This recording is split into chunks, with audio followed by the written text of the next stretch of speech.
Hello. Hi, weirdos. How are you doing? Happy dances. Yes, I'm actually happy too because I wrestled with my lamp and I made it submit to my fantastic skills at handling nuts and bolts and stuff. And yeah,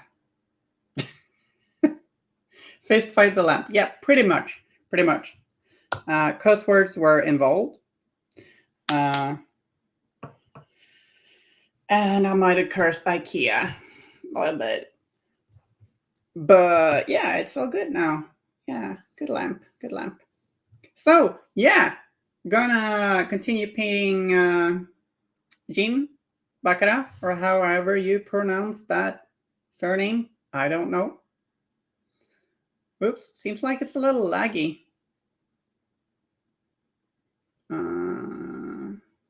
Not sure if that's just me or yeah. Kim's on it. Great.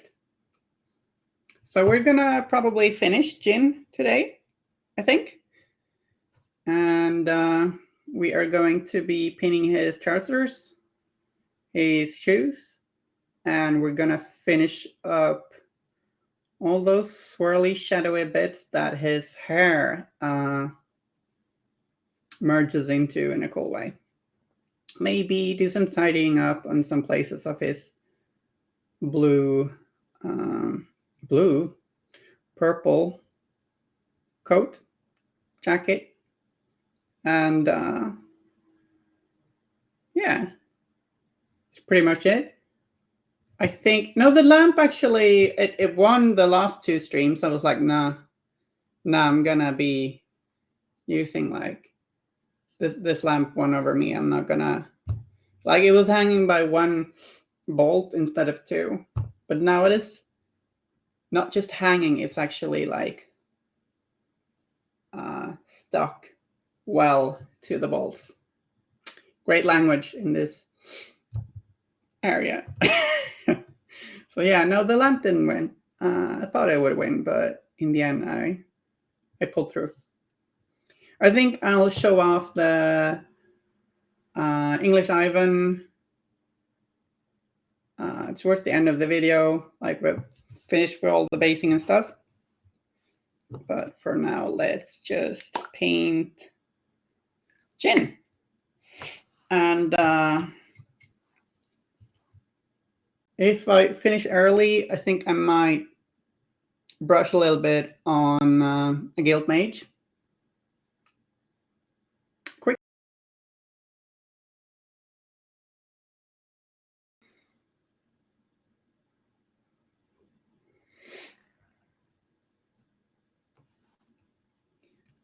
And I think after Jin, we'll paint August, the Pal of Jackdaw, and Nelly, Voice of Disorder.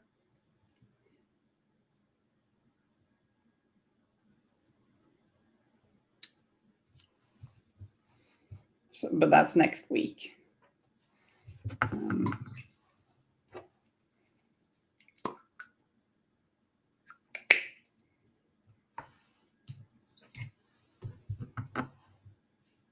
We'll see if this lag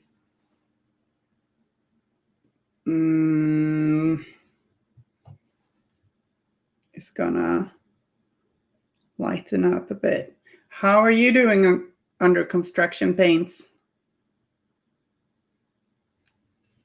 You doing well?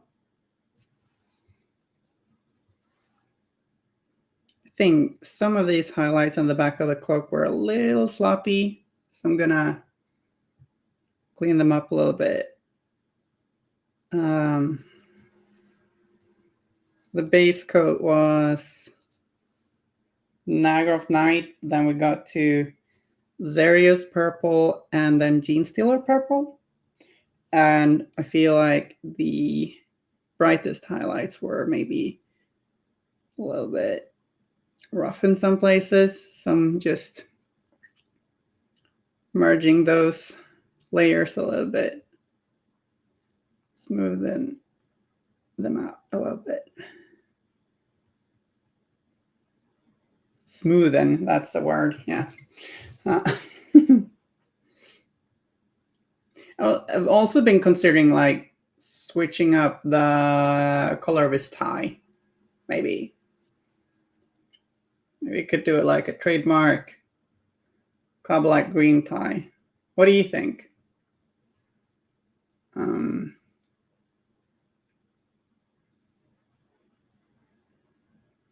I'm doing. It's going to be a busy month for me between Words contest and then Enemy Spotted Studios starting a contest the day after. Oh, the day after. That immediately makes me think of hangovers. Or maybe like a battlefield. Some looters looting the corpses of a battlefield. Dark stuff. Do you know what you're going to do for the contest? I've not heard of Enemy Spotted.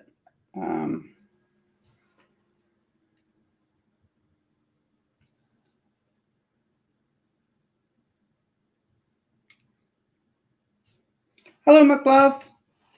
How are you doing?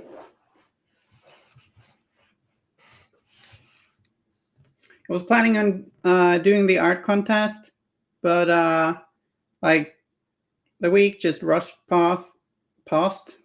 God, I can't speak properly today. And I just had so much to do. But I am planning on doing some drawing this weekend. So I should hopefully be able to knock something out. Yeah, I'm okay too. Not so bad.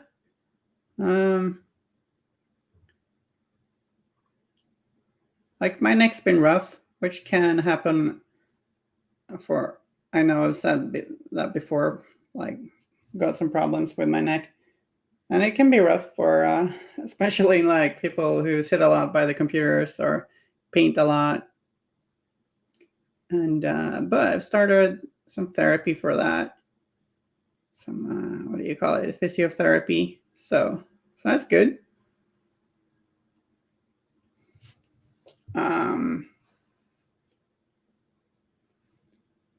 We've got a little bit of lag, but hopefully that will improve. Yeah, but I'm pretty good today. I was a little dizzy earlier, but now I'm good. And if I was in a lot of pain, I would cancel. But I don't feel the need to do that.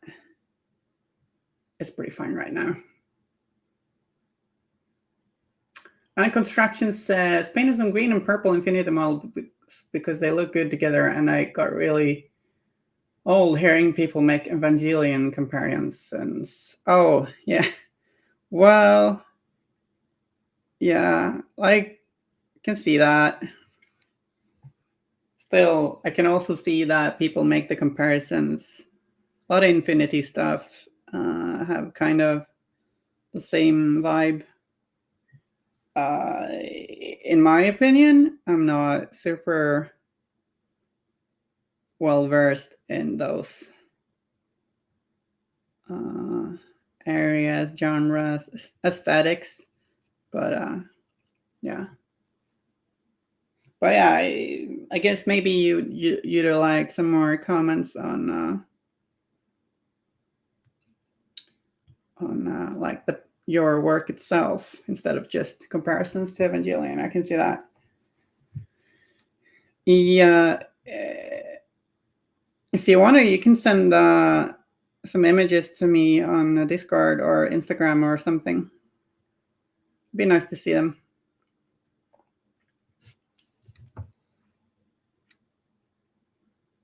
Yeah.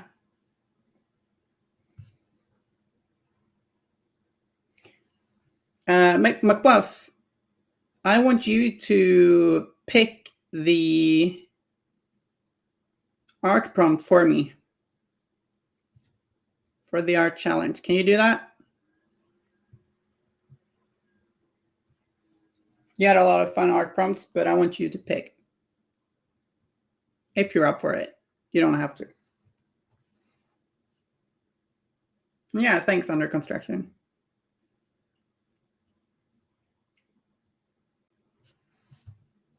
Just doing a little bit cleanup.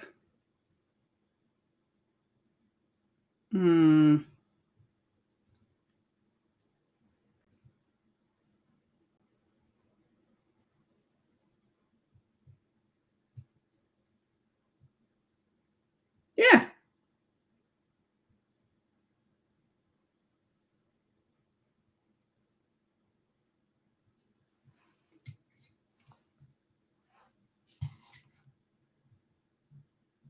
Yeah, I want you to pick one.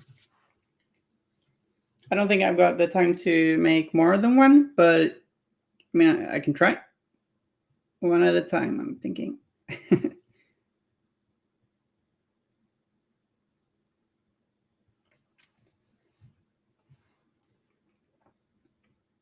They were all fun, so.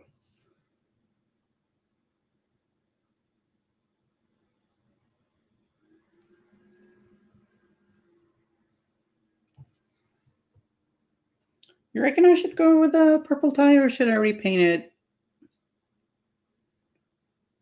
I think it could look good, like with a blue-green tie, or maybe a blue tie. I'm gonna fill in some of these crevices and the swirly shadow bits. TM hashtag with some black paint.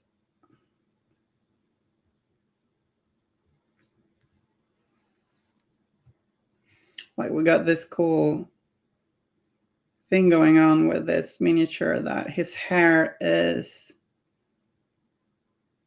like merging into shadows, shadowy tendrils flowing out from him. It's really cool. It's a very 3D model. Like with old metals, you often had pretty 2D models, and due to the casting process, like the more 3D you would have, the more pieces, and assembling metal models wasn't all that fun. So this is very 3D in a way that makes it like perhaps a tiny bit challenging to paint, but not really. It's pretty easy still to paint this one.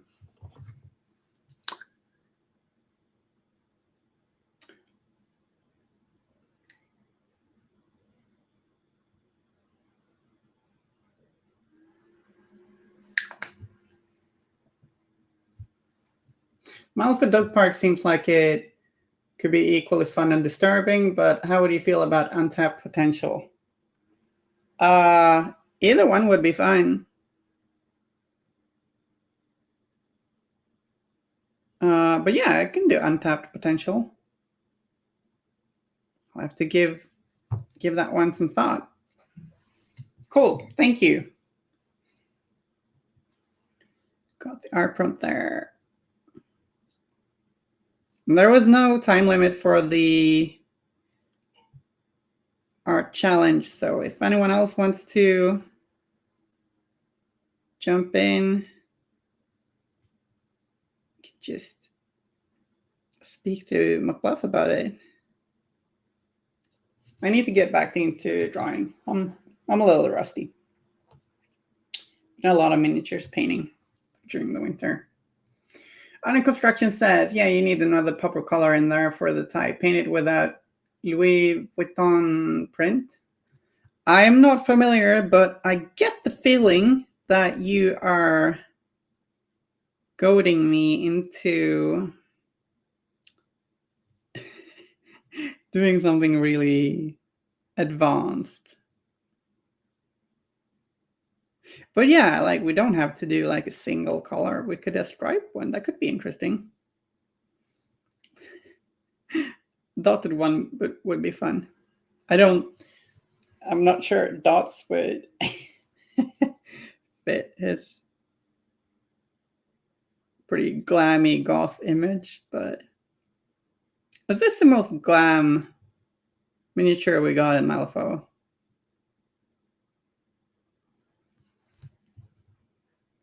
What do you think?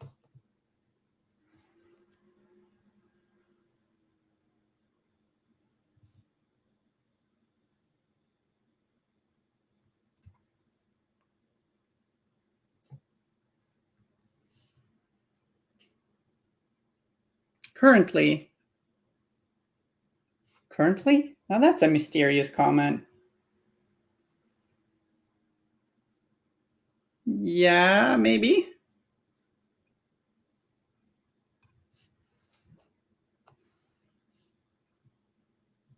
I mean, like glam rock, sort of. I mean, there are a lot of glamorous showgirls, but like, it's pretty glam rock, this guy. Isn't he? If I get stuff confused, you can just call me out on my bullshit.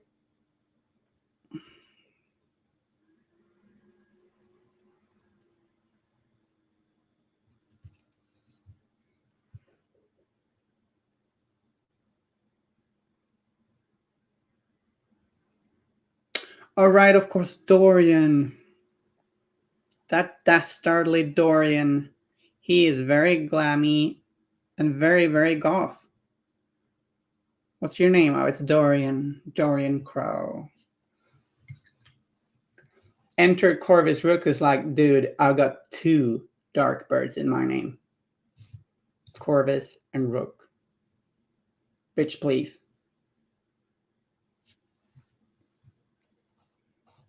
Corvus is badass.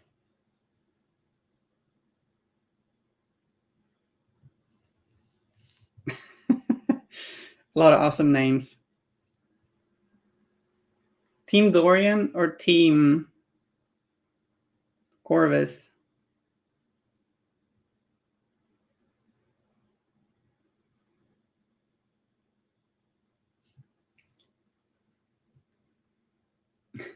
Hashtag Team Dorian. I'm Team Corvus. I think. Maybe I'll come around.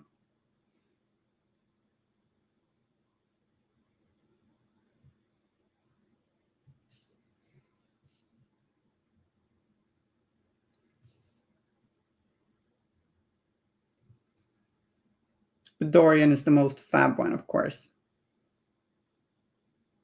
Corvus is pretty damn goth, though.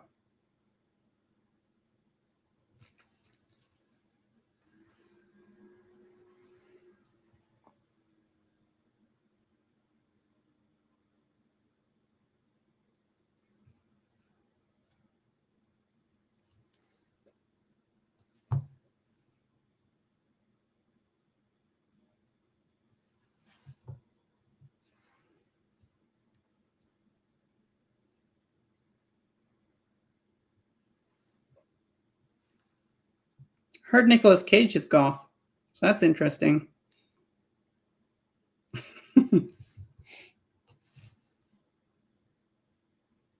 Oh, so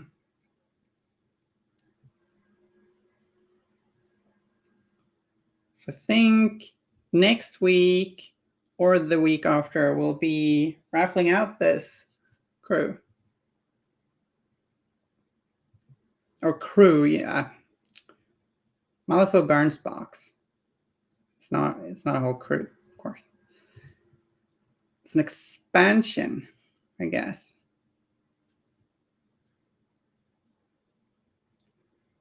So I'm adding a little Slaanesh gray into the shadows, give them that little bit of a purple tone in the highlights. Which is pretty cool.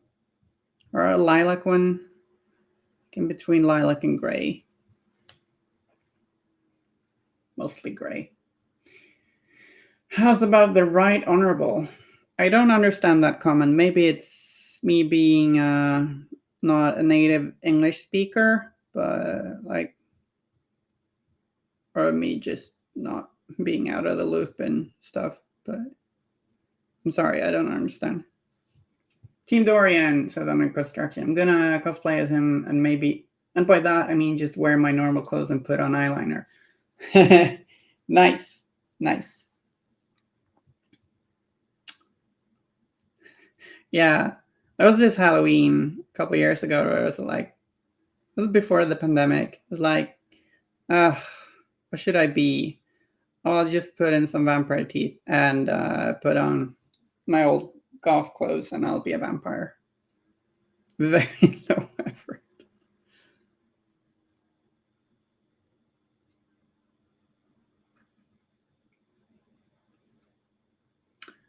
Oh, Lucius.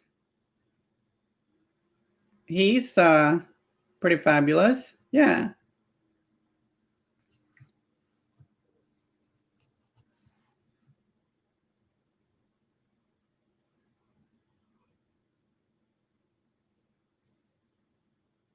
He is indeed. No, that's no problem. Just sometimes I get confused. The distracted condition.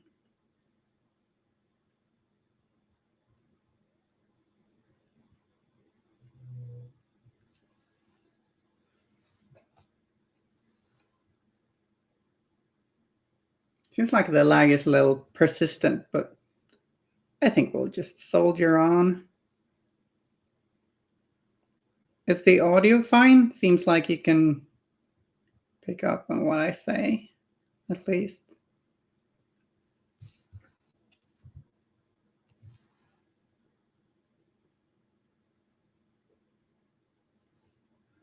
Well, you can still see the miniature.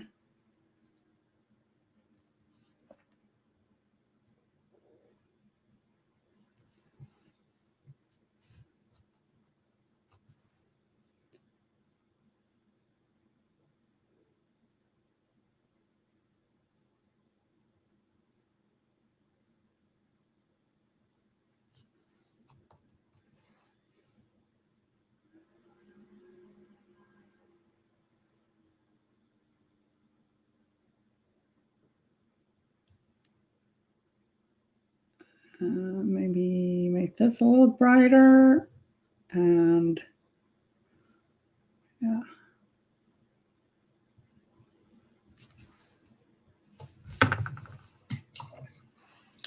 Oh, do you good hair? That's good hair. Noise. When I feel like I scared people, maybe last time when I showed my palette, sometimes my palette is more clean. This is proof, okay? Yeah. It was very messy last time.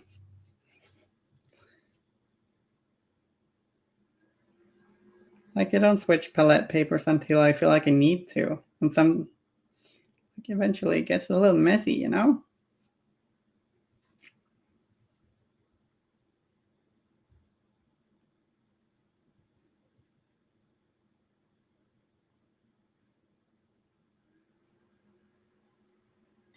So just highlighting the highest parts of hashtag swirly bits.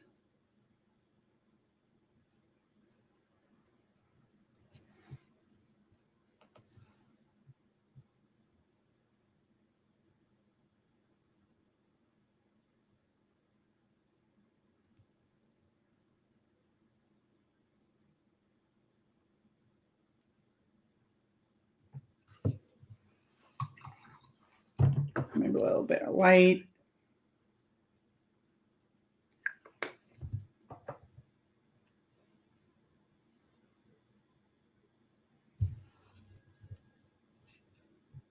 Slanish gray plus some white for some even brighter highlights, which we reserve for just some spots, these raised areas, the shadowed tendrils.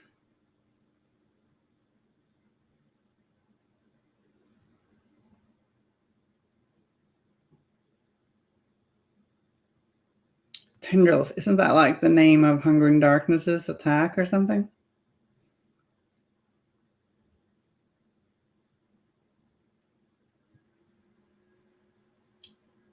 That's ringing a spooky bell.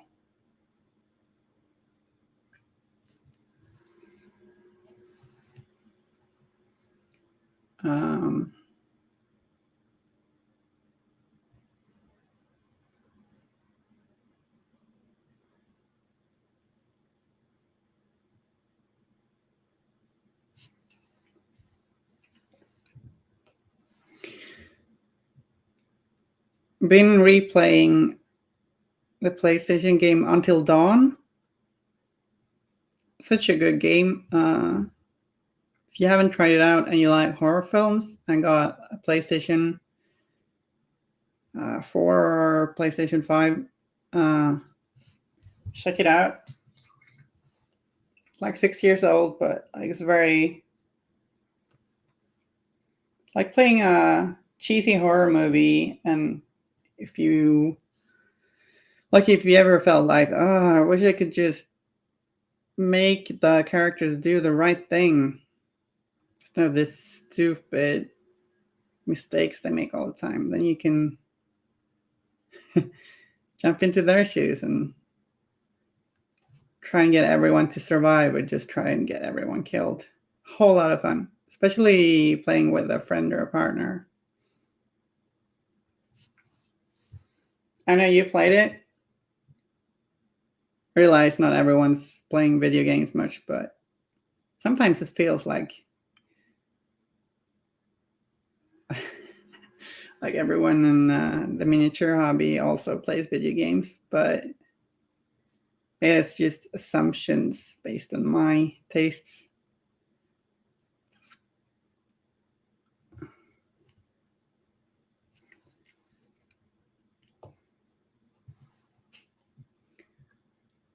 Kind of forgot to give this swirly shadow bit some attention. Should move that water pot a little bit closer.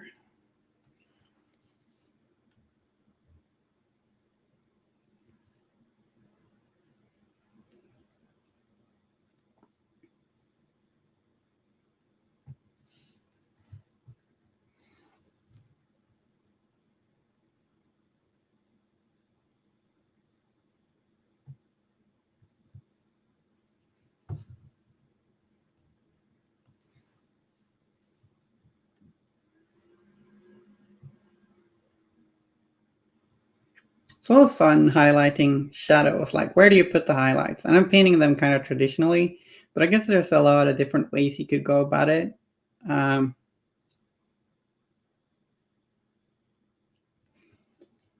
Because like shadow magic, and how do you paint them? I figured like grace, so a little bit of purple to add some interest and tie it in with the rest of the miniature. But like, you might as well just invert the painting, kind of like a lot of people paint fire,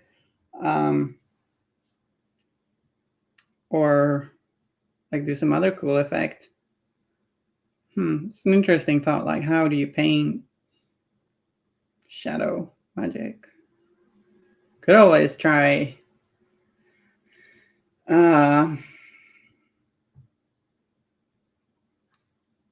Could always try like one of those extremely dark paints, like that black where you can't really see it at all, but yeah, it could be fun. So black you just disappears. I forget what it's called. Under Construction says, all the video games I play are weird and cheap nowadays. I haven't played Until Dawn. Well, it's kind of a little bit of a weird game, but like it came out of nowhere. And people were like, hey, this is really good. But yeah, you play a lot of indie. I should probably have green stuff his hair a little bit. Like there's a little gap here. But it looks fine as it is. It's not a huge one.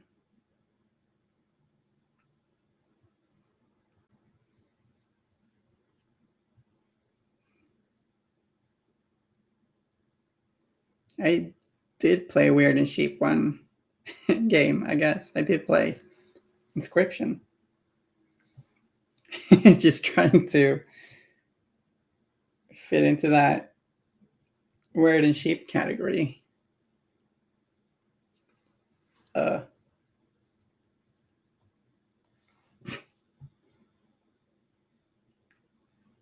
Sometimes I speak strange ways.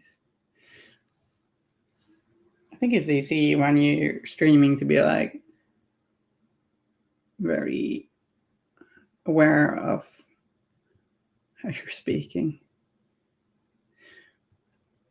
Under construction said, yeah, mostly stick to indie games. If there's a game I want, I always check if it's on sale so I can give it. If it's on, oh, okay, so it can be a bigger percentage to the developers. Oh yeah, cool. No, yeah, I haven't played the other games.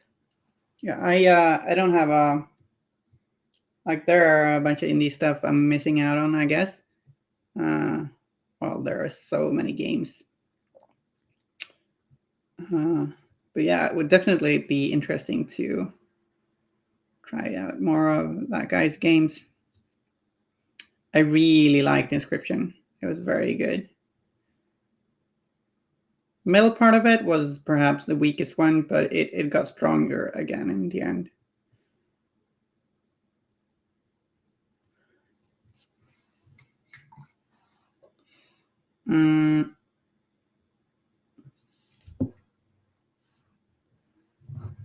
Okay, yeah, so let's...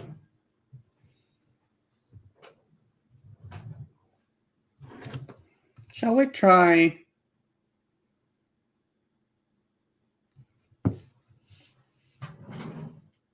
Yeah, let's do... Okay, what color do you want me to paint the tie? And in the meantime, we'll paint his trousers.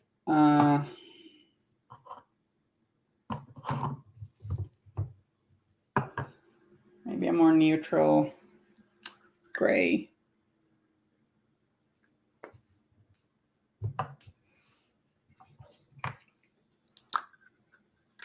Human Lucas Poe, Papers, Please, and Obra Dinn. I have tried the Obra Dinn a bit.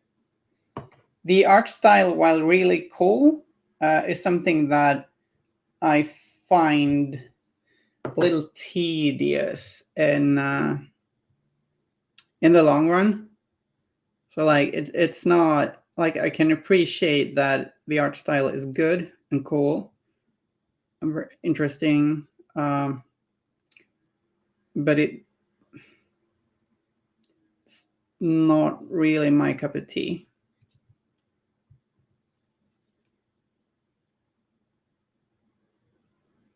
Prefer a little bit more color.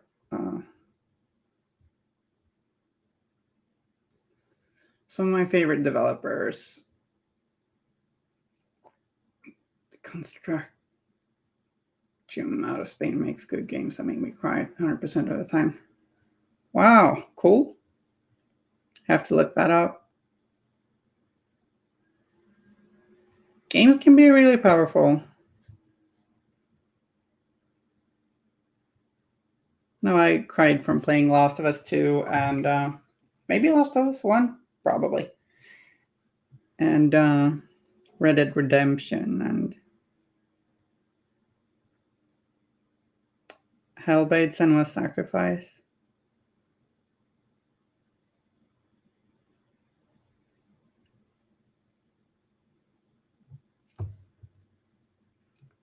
Brothers made me cry, like ugly cry. Brothers. I'm not sure what game that is.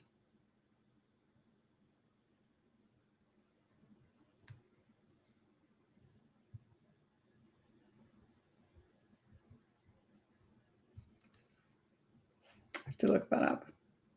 So many games, so little time.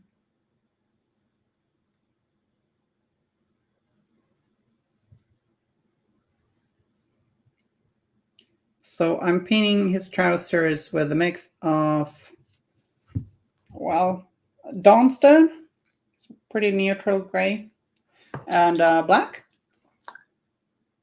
Because I don't want it to be the same gray as the shadows, and I don't want to have the same hue as the hair. Okay, now, Brothers: A Tale of Two Sons, Swedish game actually. Yeah, I've got it, but I haven't played it. Yeah, they only make co-op games. Like all of their games, you can only play them co-op, which is pretty cool. Like I haven't played Brothers, but I have actually went to the same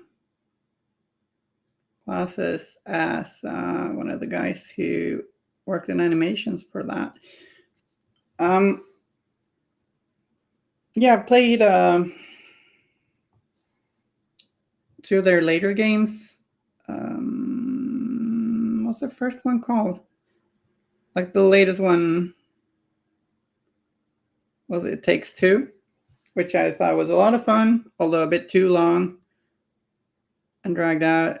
And the story is really weird and conservative in the ways of like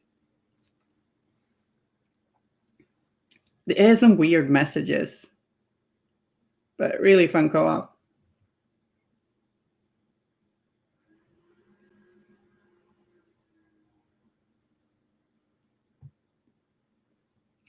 A Way Out, I think. Yeah, A Way Out I played too. But from what I've heard, I think Brothers and It Takes Two are better than A Way Out. I certainly thought that It Takes Two was a better game than A Way Out.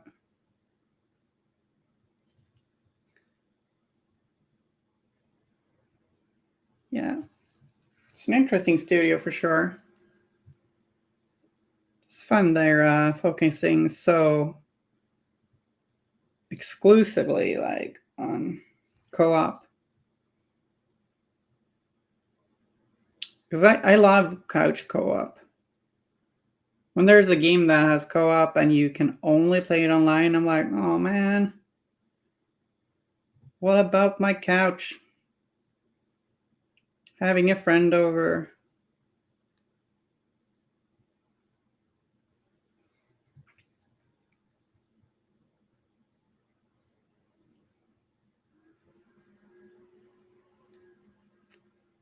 So of course, very good to have co-op games online too, especially in pandemic times.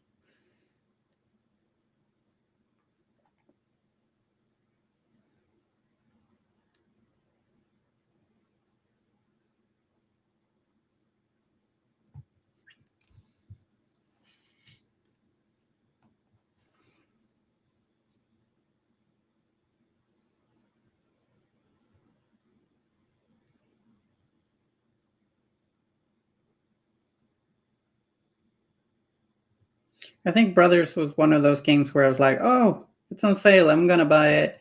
I'm gonna play it, and then time, and you get distracted, and then you just there's so much you want to do all the time.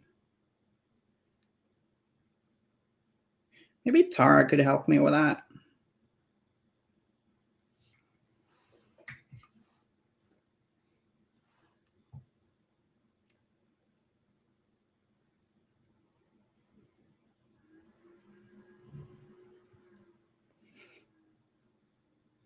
If imagine if Tara wrote books like Reaching Your Full Potential, Making the Most Out of Your Time by Tara. Does she have a surname that we know of? I feel like she does.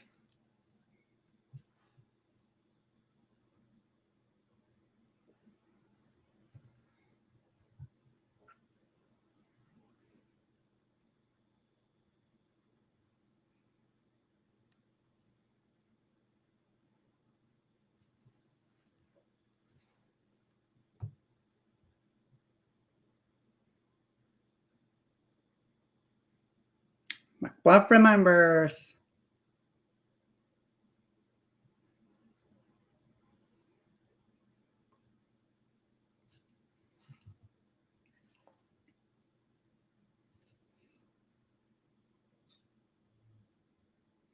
Hazelight Games, I think the studio is called.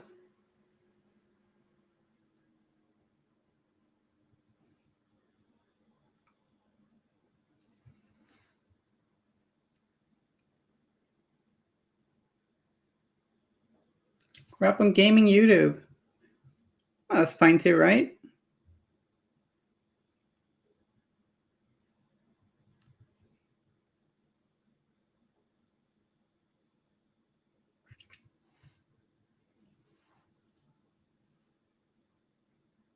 How's things going with Through the Breach campaign?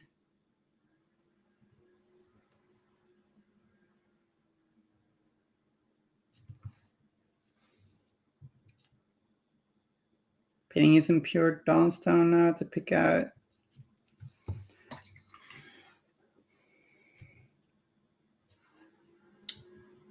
Raised areas of the folds of his trousers and raising up the knees.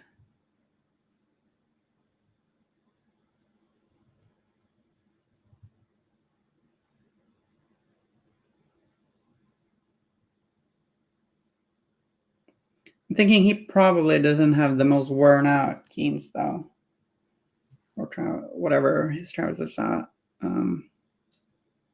He'll take care of them and he'll have several pairs, I'm thinking.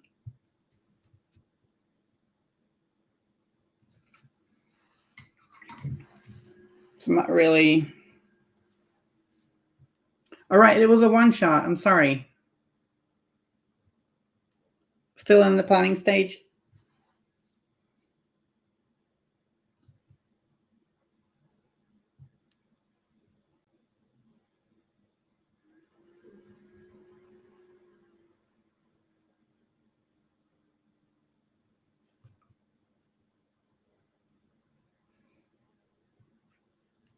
Going for some dark gray trousers here. Still planning how to play soon. Okay, nice.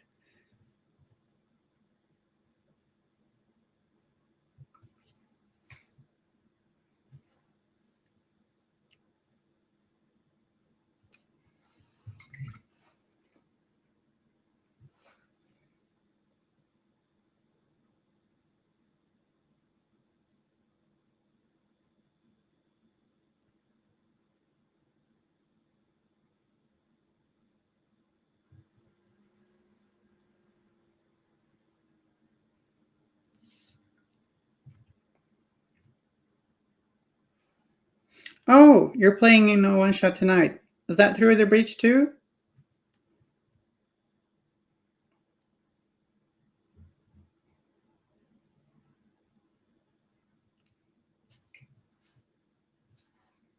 Nice. I went Through the Breach as well. Careful with the breach. Don't want you to get reach burnt.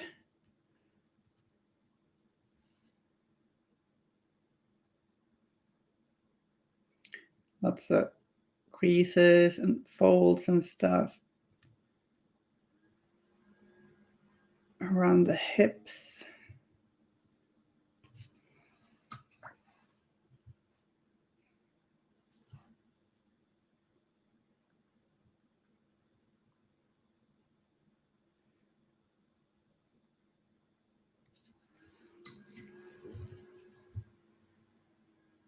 Need some SPF 10, SPF 1000 to not get breach burn.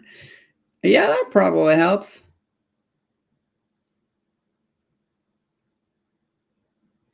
Maybe some makeup with some soulstone powder in it. I'd do the trick.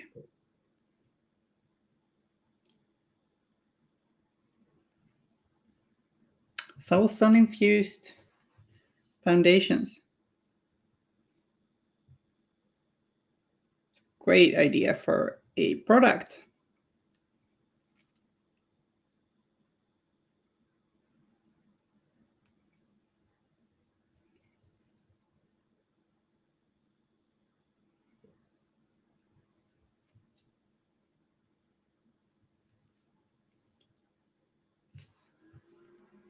Hi, Saramonto. How are you doing?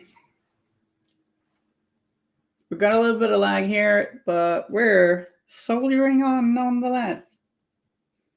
Having a good time. Nice of you to pop by.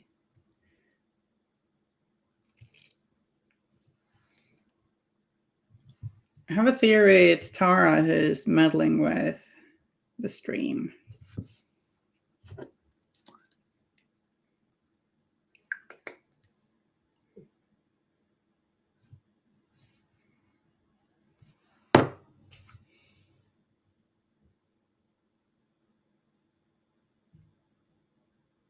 Currently pinning the trousers of the very stylish Jin Baccara.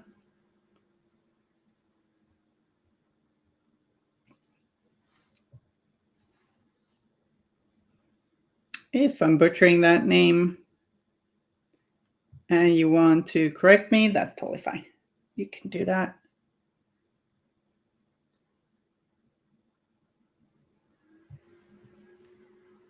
Could just call him Jin-san or something. Mr. Baccara.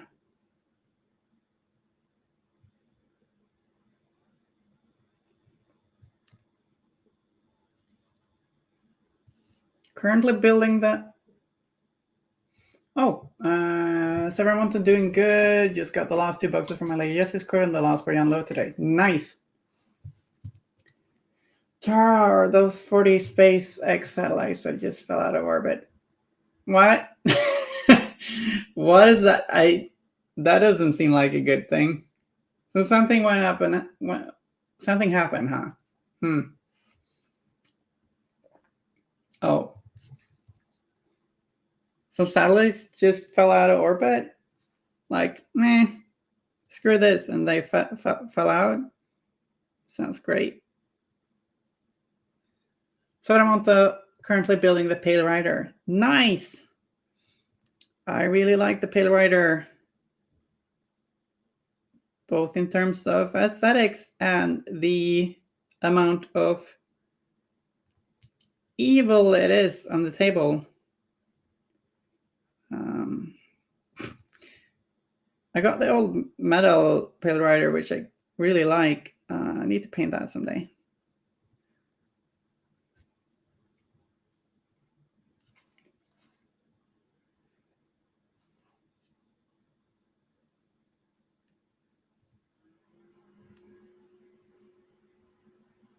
Come to think of it, all of the 3 riders I own are metal ones.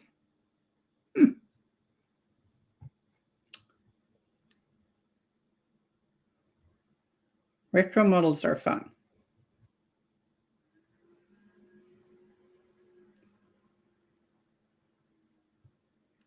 You guys got any retro Malifaux models that you use or you're fond of?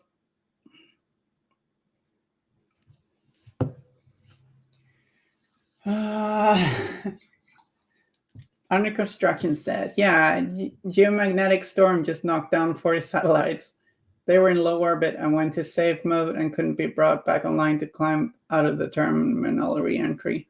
Kind of makes normal money problem seems a little less dire. Yeah, it's a bit of an oopsie there. Bit of an oopsie. Flavor, love the Dead Justice molds. Oh, they're really cool. Nice one, Kim.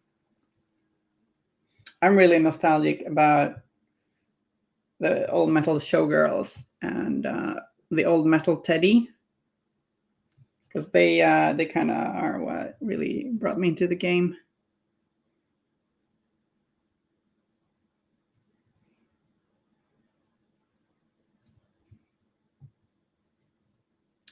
I do use a bit of metal models here and there, especially when playing Arcanists and Neverborn, though. Guess I barely ever played Neverborn this edition, but probably will sometime.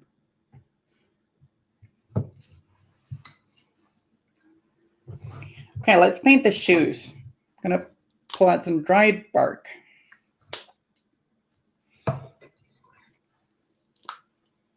Severmont, I'm stuck a bit, not sure if I should keep the rider separate for painting. He just doesn't have a snug fit like the Lone Marshal. That one's easy to paint in subassembly. I think it's fine to paint it. Like, I haven't painted it, but I think it would be fine to paint it all in one go. I'm just trying to remember what it looks like, and I think it's all right.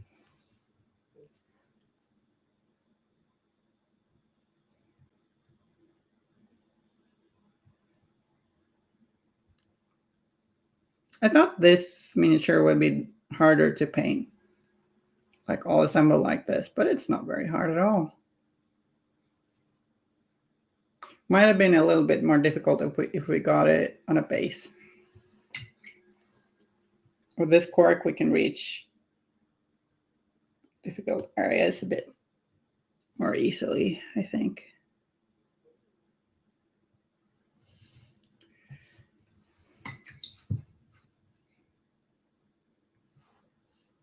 So I painted most of the shoes in dried bark and left some of the harshest shadows in black, but that's very little. Now highlighting it with pure dried bark. Dried bark is a good brown color for this kind of thing because it doesn't take over. If you want a more cartoony feel, you might want something a bit more towards milk chocolate or something. But I want it to be colorful, but still not super cartoony. Okay, and mix a little bit of Rakarth flesh into it.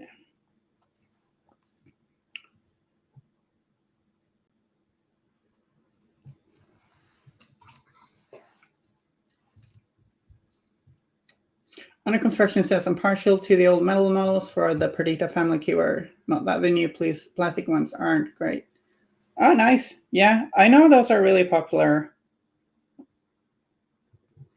For sure.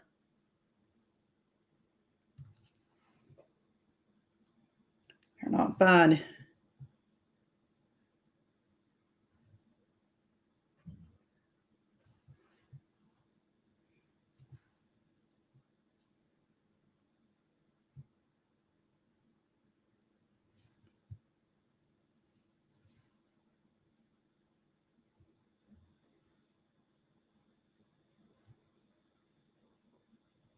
I really like the old metal Sonya too. I use that one.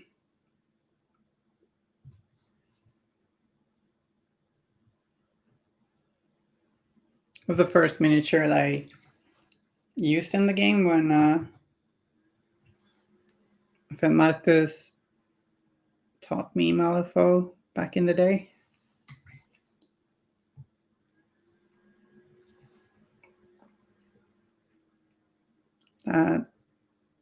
Soundwave, I think, on Instagram. If you want to check his stuff out, he does some great painting.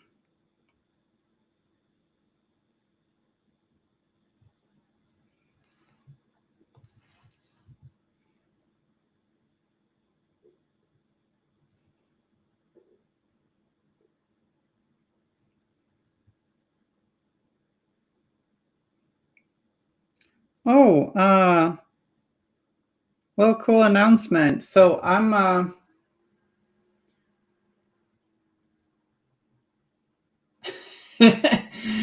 Kim doesn't think the first edition Perdita has a good face. Oh. Well, I was gonna say I'm probably gonna be at the Six Nations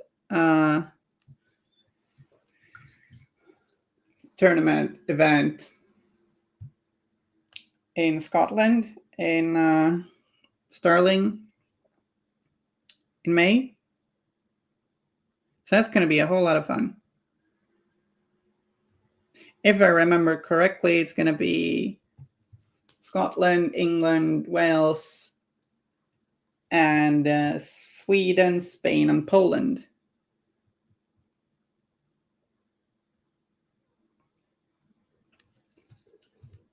It's going to be interesting. I know there's at least one Polish person that really doesn't like me for some reason. Don't know if that person is going or not.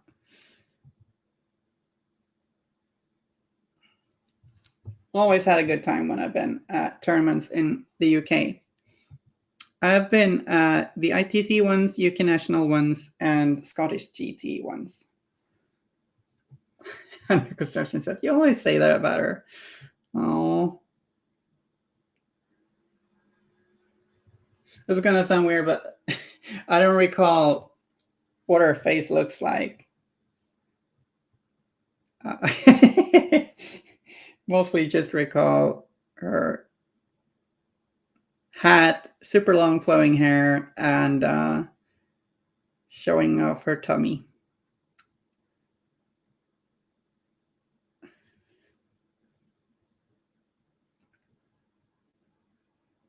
Was it time limit for a tournament game? It's been a little different. Like, it looks like it's going to be 2 hours, 15 minutes, which is on the short side, in my opinion. Going to try and play quickly and maybe play some the same crews, and maybe that might factor into what I'm going to play, what kind of crews I'm going to play. But like the last two tournaments in Sweden I played, they were, I think one was 3 hours per game and one was 2 hours 45 minutes. I think in the past a lot of Swedish tournaments have been 2.5 hours. And I think 2.5 hours is pretty good. Like, the longer ones were longer because none of us had played in a tournament for quite a while because of the pandemic. So that can help if you're rusty, I feel.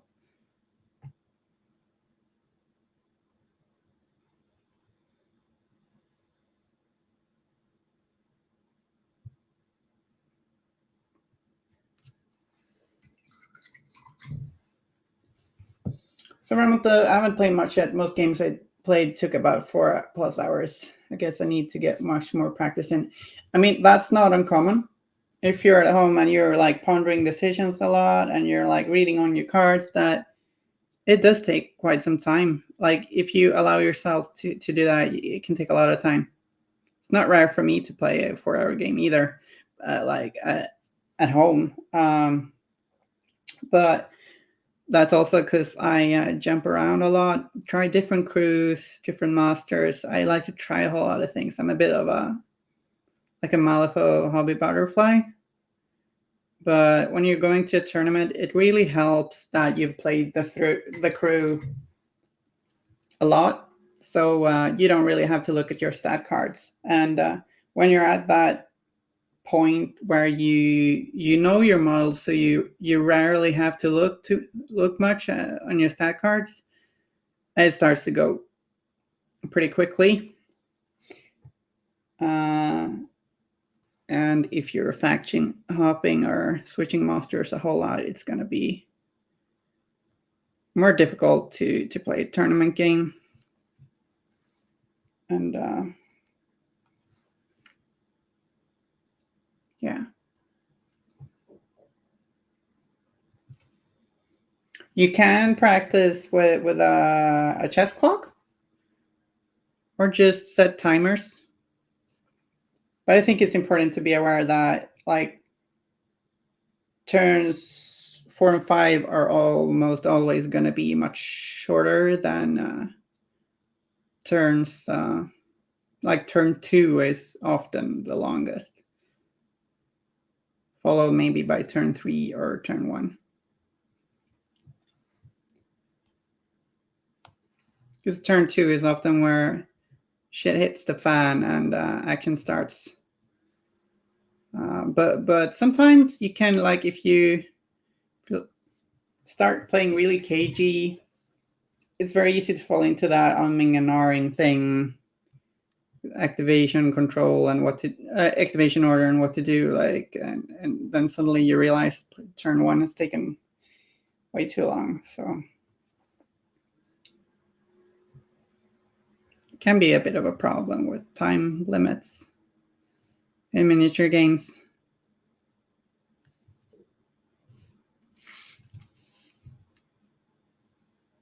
Okay, so the tie. The tie. I think we're gonna go with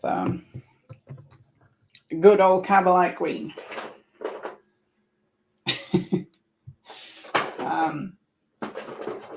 Which I so often do.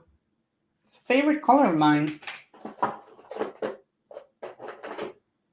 It's a kind of teal color more towards the green end of the spectrum. The green spectrum. Teal spectrum. There we go. Sorry about that.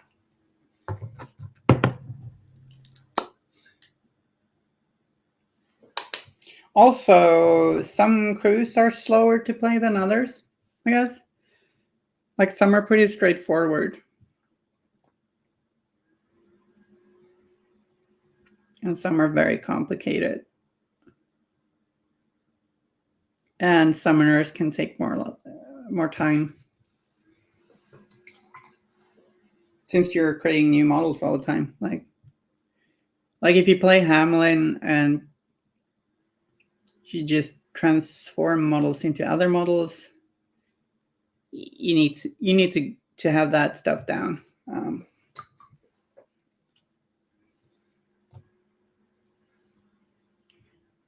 To play in a tournament, I find.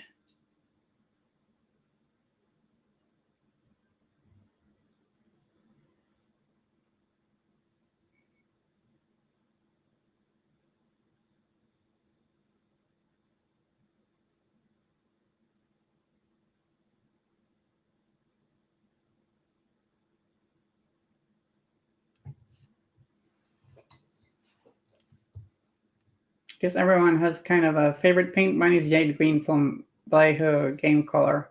Literally have to stop from using it too much. Oh, yeah, it's pretty similar to this one. It's only like Vallejo Jade Green is even more saturated, I think, right? I'm pretty sure I have a Jade Green somewhere there, and it's a lovely color, but it's very vibrant, which is cool.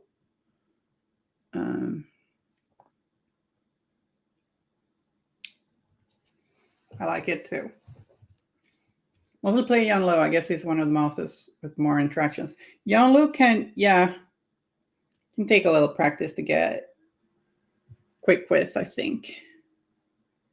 But it's very interesting and very fun. Like, when should I get which upgrade, and like trying to get the most out of the bonuses you get when you attach the different upgrades. I love Yanlu. It's a whole lot of fun. I'm a bit of a flex pick, sort of, in the Six Nations, probably, because I do a little bit of this Holy Butterfly thing, and there are some other great players who like mainly play Arcanists or Neverborn or Explorer Society.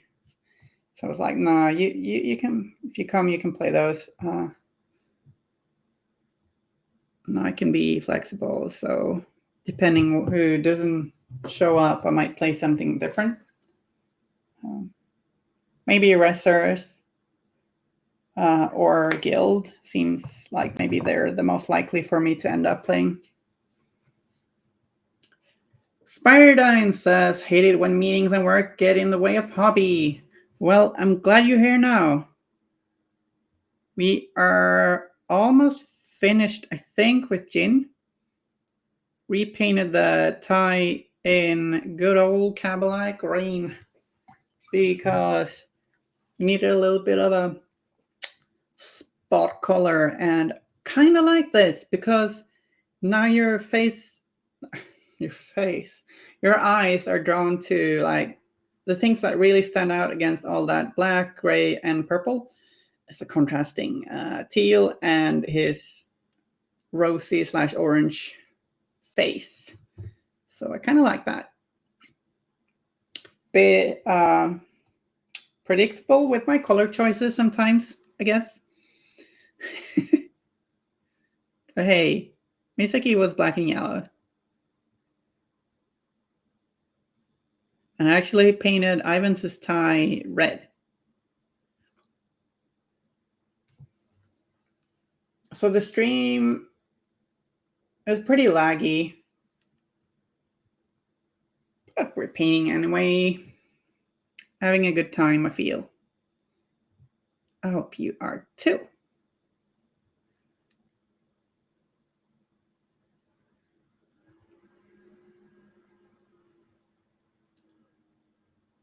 Black and yellow, black and yellow, black and yellow.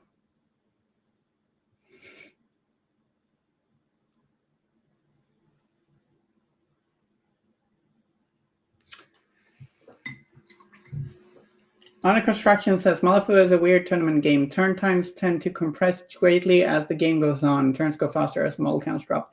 Yeah, but like I feel like that goes for a lot of miniature games though. Like the really long games are the ones where like there are summoners or like if both players are struggling to remove the models of other players. Like tight games can be long. And yeah. Like bees, especially their knees. Yeah. Bees' knees. What do bees' knees look like? Are they nice? Like, are the bees' knees the bees' knees? Surely they should be, right? Are the bees' knees actually the bees' knees? That is today's question. And I actually gave you the power to influence what color we should paint the tie. Come to think of it, we were actually thinking of painting a striped tie. Should we paint the tie, paint stripes on it? Or will that maybe make it too cluttered? Or are they the bee's cheese? Well, I mean, we do have a certain hive mind who is perhaps seen as a little bit cheesy by some of us. So maybe the bee's cheese.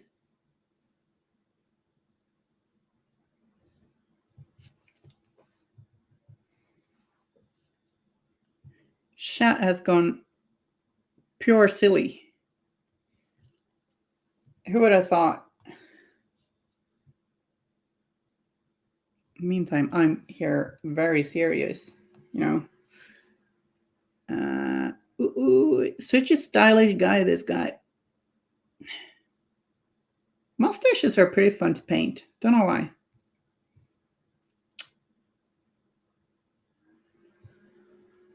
Enter Freud being like, you like to paint whatever you do not have.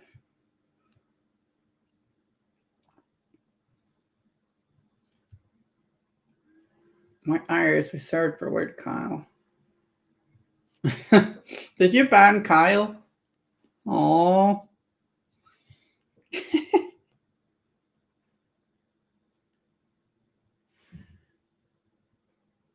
Word Kyle. Kyle the weird. The weirdest of Kyles. I'm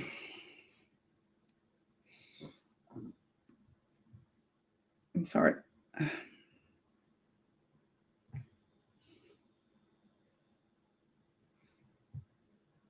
Smartdown said, oh, I put him in timeout for punning.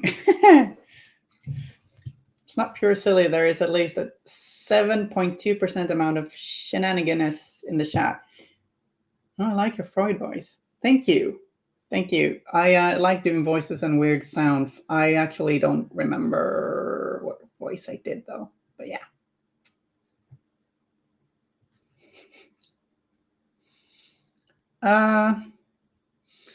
Take it as a no on the striped tie then.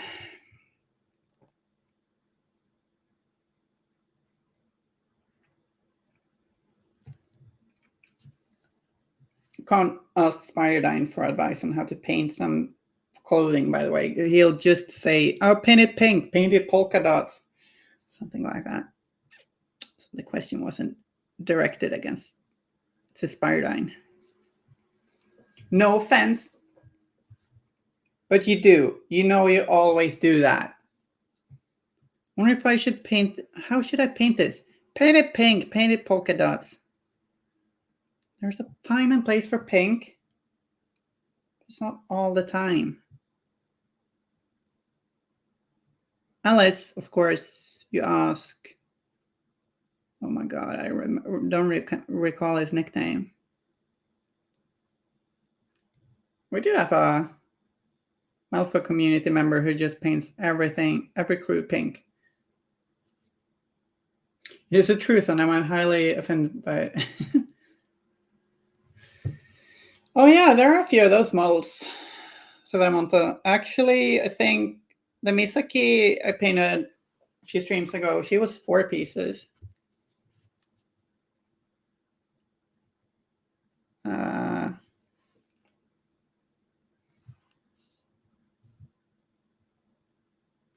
And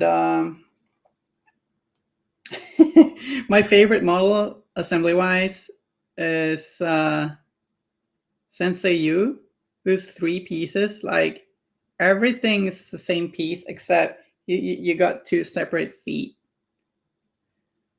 I love that. I love it.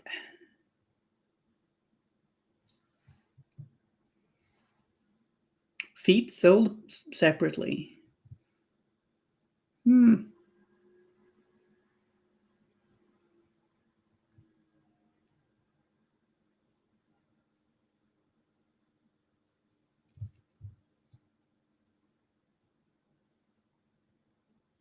Aw.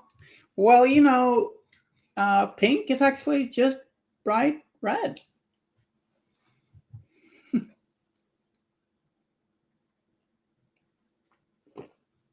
Hey, nothing wrong with a pink Perdita crew. Assembly-wise, my favorite model is Madame Sibel. She has a separate boob piece, because why not? Oh, some ladies can have separate boobs, I guess. Like, I guess Sibel's boob fell off. Sensei me. Yeah, or maybe like,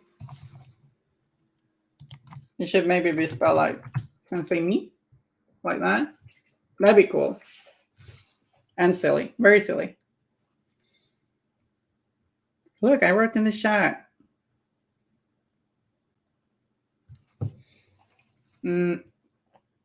I think we're about done with this guy.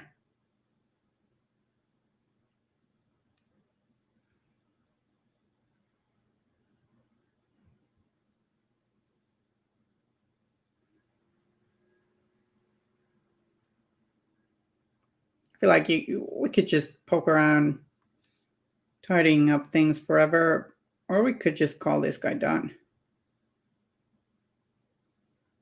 I'm not the neatest painter of our bunch, but it's neat enough. Did we paint everything? I think so.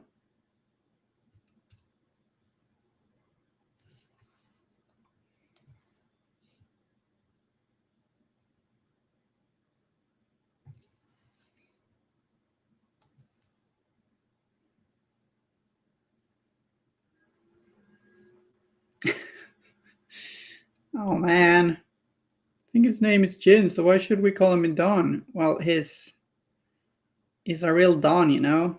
He's a boss. The Don.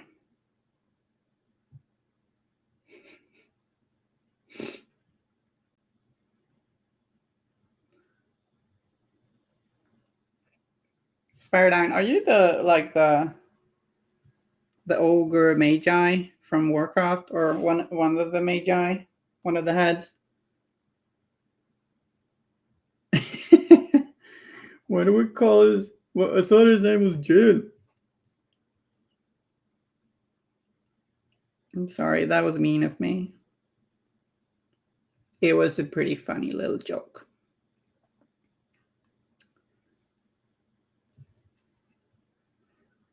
Do you like this? I think so. Maybe there's a little bit of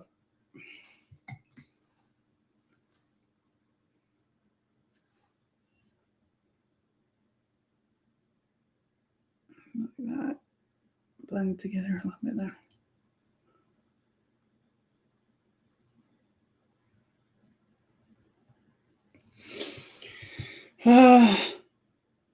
So Ramont, I usually use Murphy's Law to see if I got all the details. Once I take nice photos from Instagram, I always spot the parts I missed. Yeah, that sucks. Sometimes you're like, yeah, it looks good. And then you look at the picture, it's like, well, that eye doesn't work. It looked good in person. And like in a picture, the eyes are, that's annoying. Scientifically, yeah. So, yeah, Jin. That's Jin. Let's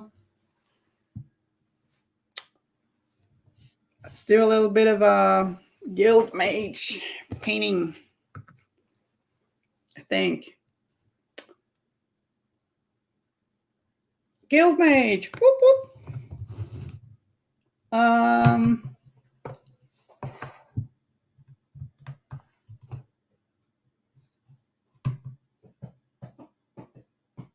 Where did that paint go?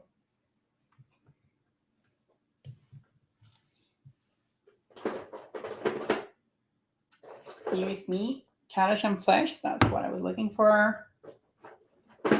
And that one. I actually don't know how I scientifically find the mistakes.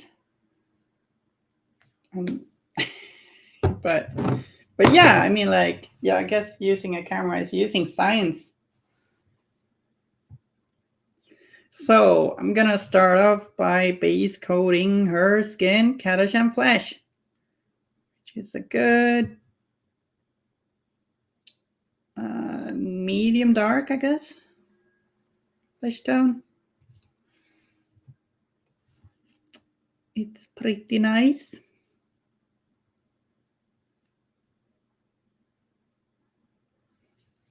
Really like this miniature. It's very dark right now because black undercoat, so you might not be able to see the detail very well, but we'll get there.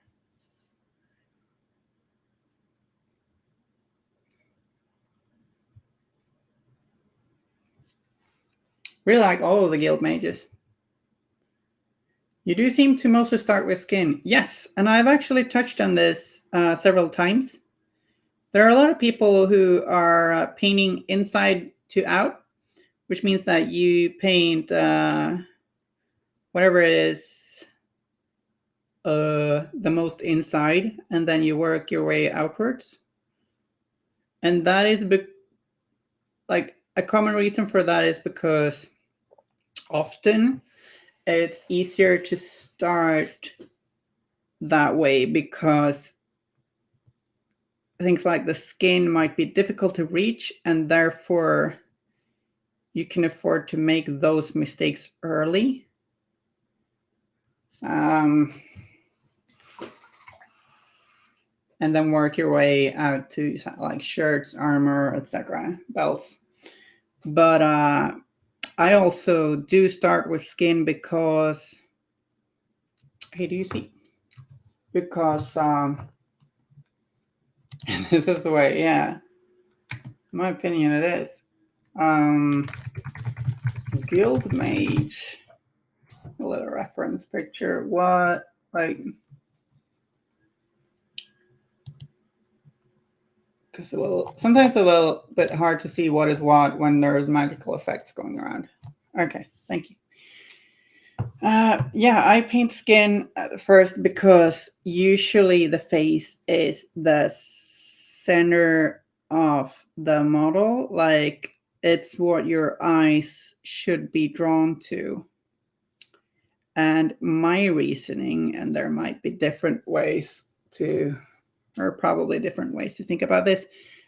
Damn it, like, what are the fingers and what are not fingers? That's a finger, probably. Yeah, okay. So I want to be able to balance the rest of the paint job to the flesh, to the face, mostly the face, but like to this, so that it's sort of the main character of the paint job. The main attraction. And then we can make sure that other areas perhaps don't steal the attention too much, and that we can use colors to complement and contrast with it in a nice balanced way. And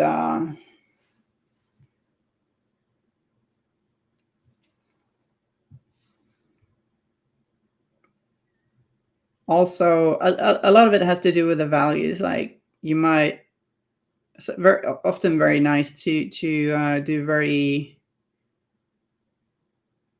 to highlight the face a little extra to draw the eyes. But people have different methods and thoughts on this matter, of course. I often also like to start with metallics if there are a lot of metallics or a lot of different, like, because metallics can be a little messy, and getting metallic paints on other parts of the model is just no fun.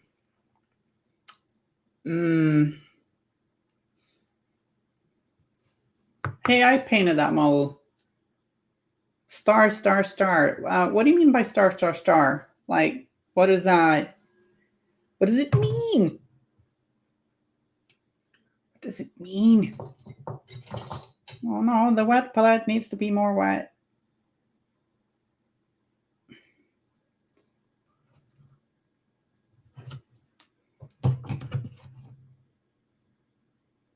Oh, it's a link, right?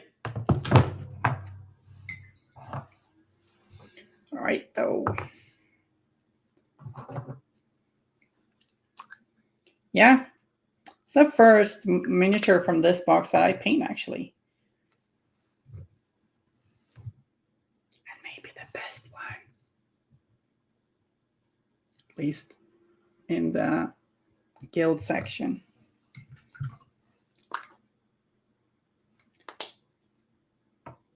Okay, so let's base coat her. Yeah, I realized. Let's base coat her robes in a dark red color, and we can leave some of the deepest recesses, these folds, black. So I mixed Mephiston red with black to paint this. And I think I'm going to do a pretty, like, I'm not entirely sure about what color will do the magical hashtag swirly bit. In the artwork, it's magenta, but we are following along the main or box art color scheme, or artwork color scheme, with a red robe. Because my guild stuff have a deep red generally as a main color. What box is it from? It's from the Other Side starter box that was released quite recently. It's got guild versus Neverborn, and it's at the other side starter box, but all of the models can be used in Malifaux too, which is great. And they are pre-assembled miniatures. I really like most of them. They're very good miniatures. They're good pre-assembled miniatures, in my opinion. I feel like Kirai's face is, the detail is a little shallow, and like the legs of Sonia were a little bit bent for me. Like she'd had a lot of time in the saddle, but other than that, like some amazing models. I really like this one. Like all the guild mages very, very much, and the spooky ghosts for Kirai's crew are awesome. Ikirio is really scary and big. It's a very, very big Ikirio. I guess the other Ikirio is pretty big too. But this one is bigger, I think. Red Bot. Spiridon is having fun. That's great. I'm glad you're having fun, dude. Yeah, did I start? I started with a bot, didn't I? No, I started up front. Whatever. I don't recall. Yeah, they're Armor game, but they're crossover models. Like you get 9 enslaved spirits, I think, and you can't use 9 enslaved spirits in a game of Malifaux at the same time. And same with like 6 Gatling gunners. But it's a really nice box. You get 2 decks of cards, tape measures, like an intro to learn the other side, and you get stat cards for the other side, but also stat cards for these molds for Malifaux, which is great.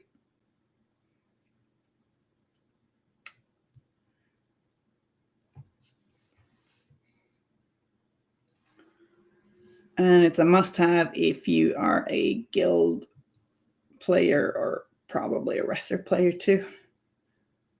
Like the guild stuff is more generalist, whilst the wrestler stuff is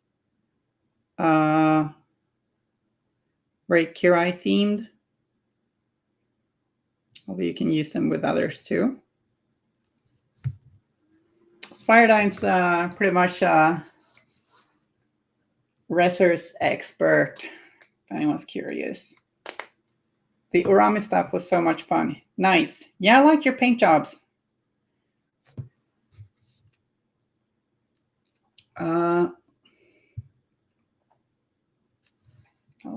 Dark.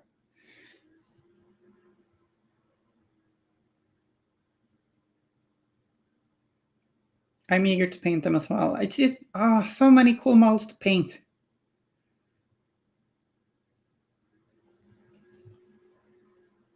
But yeah, this is a miniature I got from buying the box at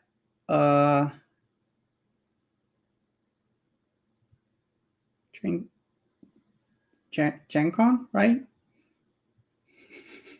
Confused Elinore. Gen Con, yeah.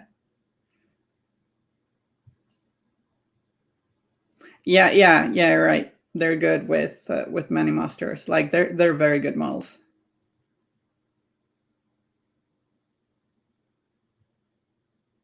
But they got some extra synergy with Kirai, whereas the guild models don't really have extra synergy with Sonia. Like they don't share her keyword. Wizin Dead Rider OP combo. You heard it here first. What's the OP combo? Other than them being 2 very strong models. So just like a Gwizin going on an adventure with the Dead Rider, and that's just powerful and fun.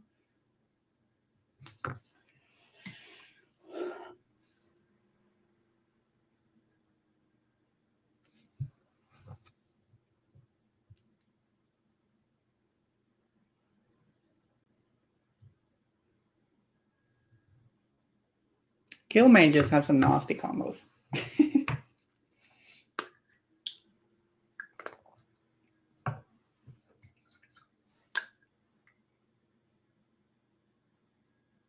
Oh, that's nifty.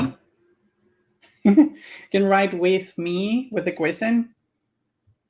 Place the Gwisen in front of them all and then charge through it to still be within 2 for take the hit. That is really nice. That is really nice. Thanks for the tip. As I said, bit of a Rezzers expert. I miss playing Rezzers.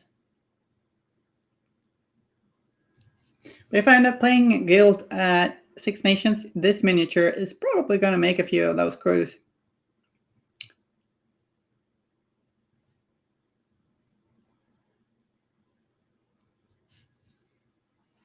I miss playing. Oh, man.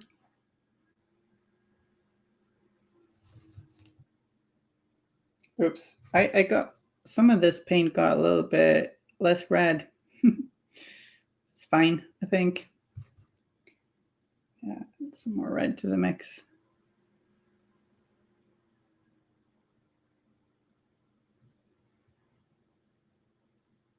I think we're gonna do a little wash, and washing dark skin can actually be really nice to wash it with a warm purple wash. So shadows of dark skin depends which skin type. I mean, like there are a lot of different dark skin, but can look a lot of good with like some purple shadows.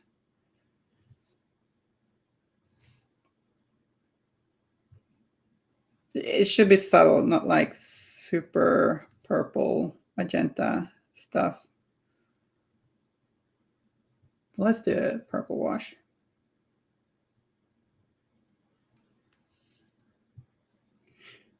But you played some board games recently, though, didn't you? Was that fun? Did you have a good time? I played Wingspan yesterday.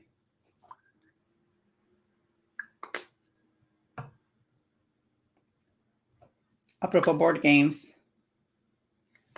I love Wingspan. Really cool game. What did you play? Magenta is a lie. Is it? Maybe it is.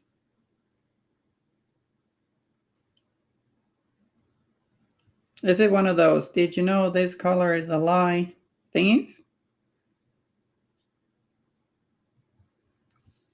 About being an Italian vineyard owner. Nice. That's like typical board games. What do you do in this game? Oh, you're a vineyard owner.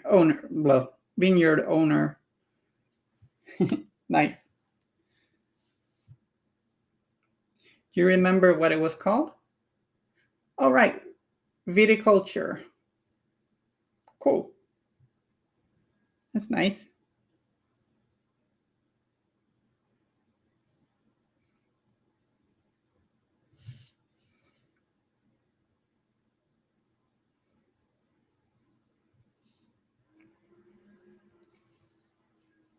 I'll sit on a tiebreaker.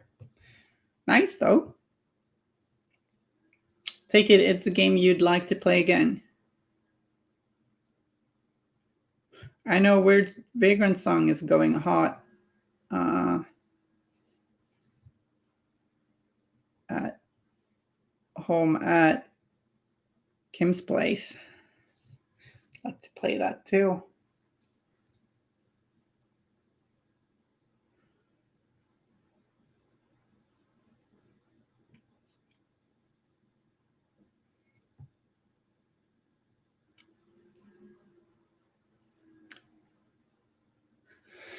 I think this is going to be our little. If we don't finish this, it might pop up again at some other stream when we are. If we got some time off after painting something else, you know, like if we finish something early again.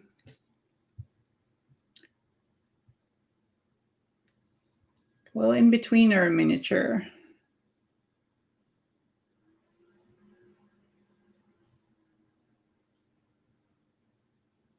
Like, I'm not super worried about painting over, not worried at all, actually, about painting over the magical swirly effect thingies, because we'll just paint them some other color later. And sometimes transparency is something you want.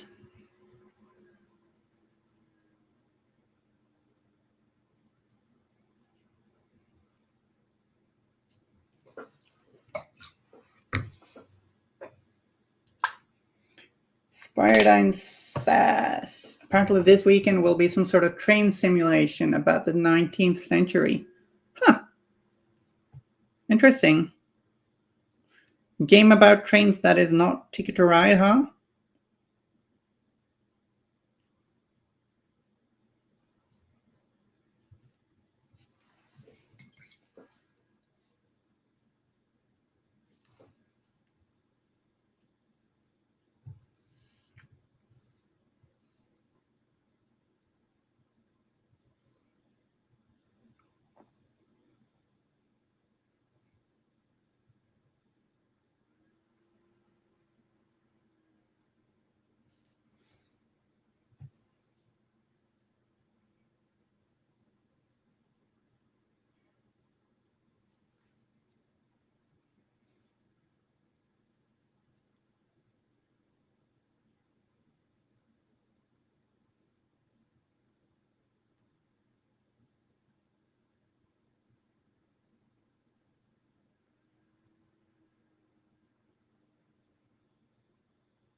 We are going to have a 5-minute break, I'm thinking.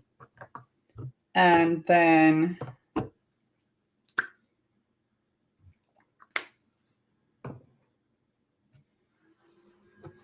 continue painting for a while.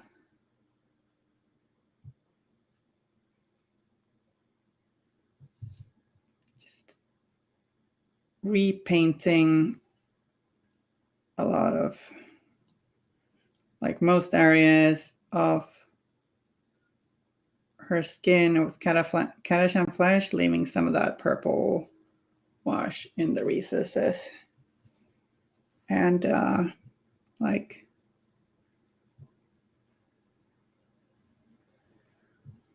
areas in her face that would be in shadow.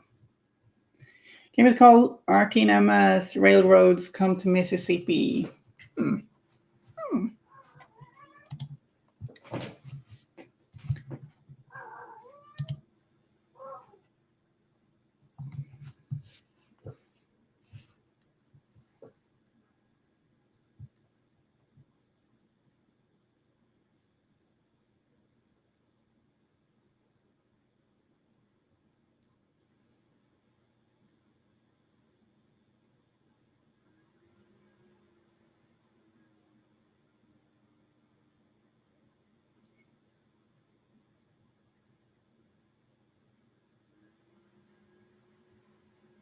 I hope it's going to be a fun game.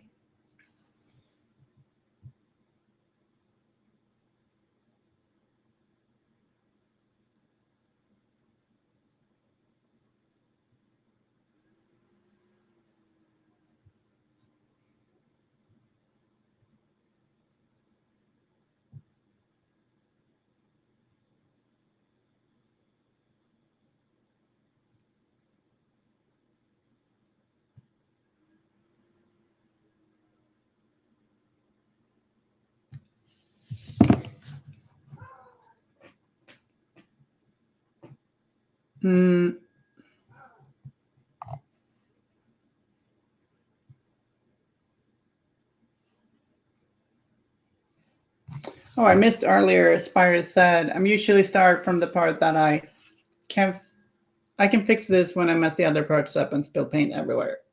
Yeah, so very good. approach to painting. Yeah.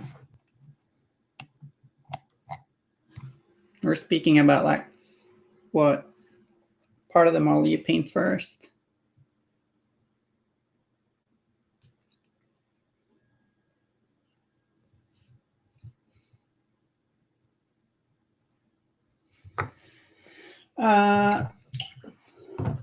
Yeah, so quick 5-minute break and I'll be back very soon. Gonna feed that kitty cat and yeah. See ya.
Hi, Brushword86.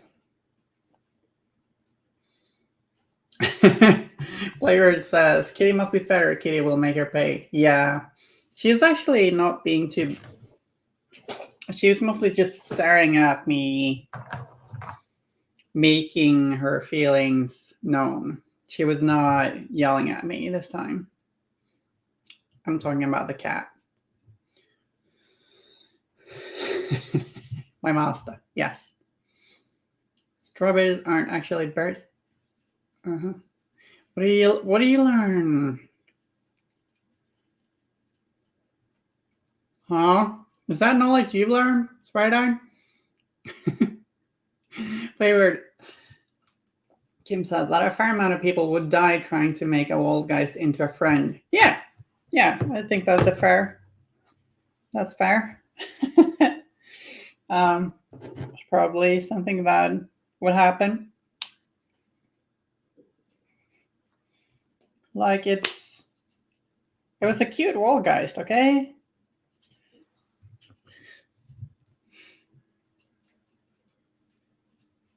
I feel like those are the same people who try and pet a jackalope. Come to think of it, I kind of realized I want a jackalope tattoo.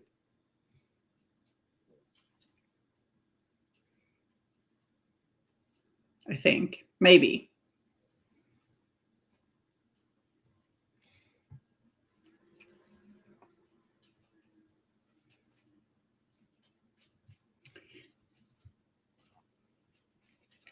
I mean, it's possible. Yeah.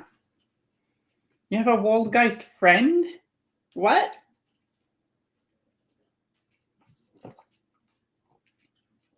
Oh. Oh. Well, trees can be friends. They don't always make for the most exciting conversations, I guess. So I picked up a paint some time ago for a commission because like he painted all the bases of his Marmy in a color called XV88. Which is another one of those silly G-dubs names, Citadel names for paints.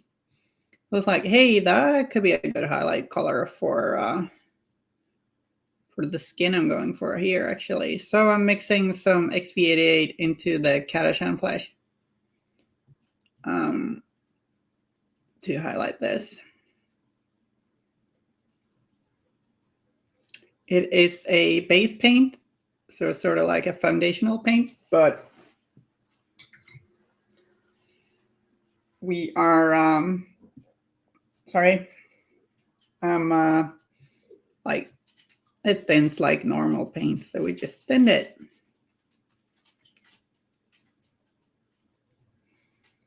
And I say we as in like an inclusive we, as in you, the listeners and watchers, viewers, watchers, lol.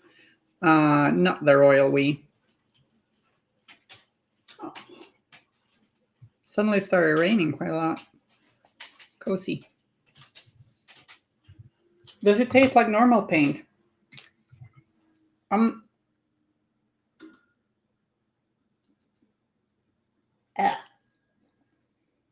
Is it like dirt, kind of?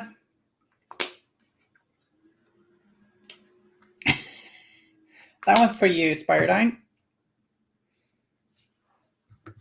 Welcome to Play Weird, where we taste paint. It was not. I'm not gonna recommend it. Play Weird says, but friend. They do make for good listeners. Yeah, probably. They're not very active listeners.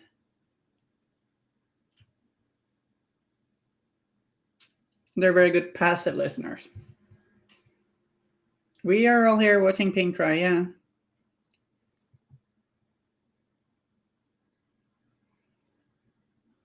Eat that paint.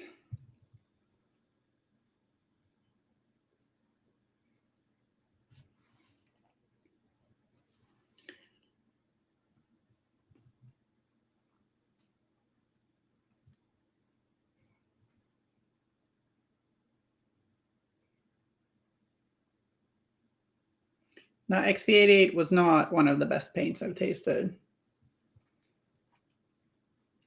Not by a long shot.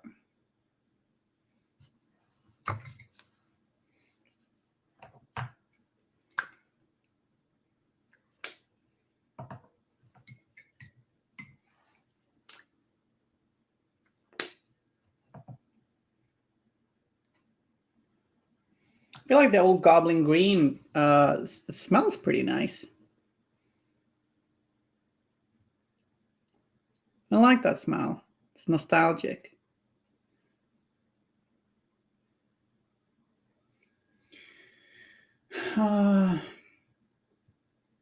Spiredine says, why does Hayredin look like an RPG character?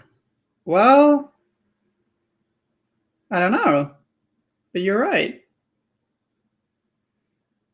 Hi, Gustavo, how are you doing? Goblin Green is the perfect paint. There is no better. Yeah, I still got a pot, and I'm happy about it.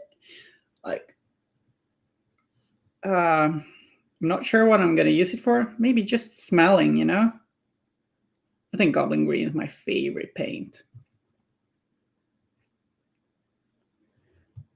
So how's Guslada doing? We finished Jin, and then we just grabbed a Guild Mage.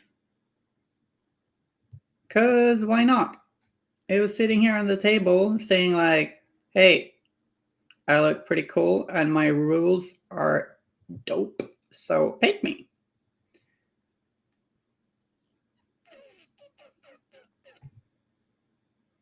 They're pretty high cheekbones, this one.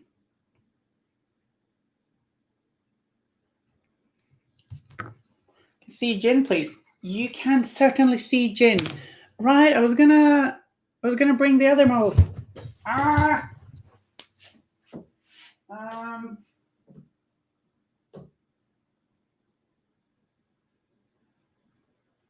Oh no, where did I put them?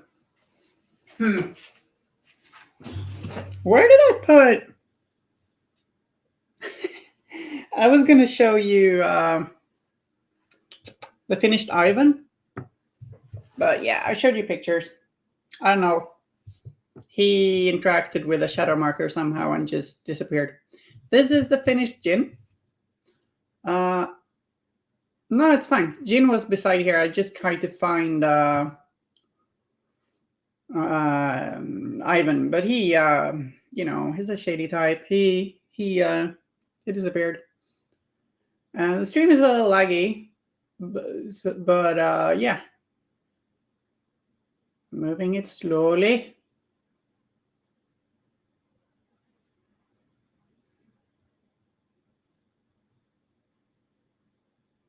Yeah, it turned out pretty cool. First the tie was purple, but we felt it needed a little bit more contrast, more pop, so we did that whole Cabalite green tie. He's got a very surfer pose, right? He would look at home on a surfing board or a skateboard. Someone needs to put Jin on a skateboard. Yeah, I did. I posted him on Instagram. These minis are a lot of fun to paint. Hidden Allegiances box. Can highly recommend.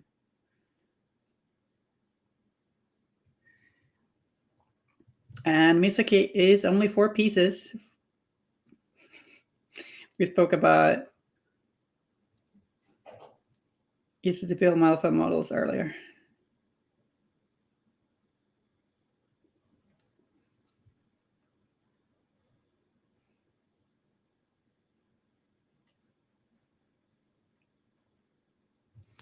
Okay, so I'm gonna highlight with pure XV88. See how that goes. Is that too yellow? Maybe. Going for a pretty warm, dark skin tone here.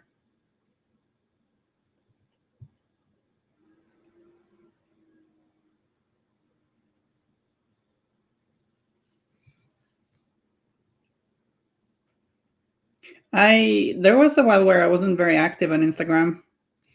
because I had COVID, and then like there was also this project I did for quite a while where I didn't have any bases for them because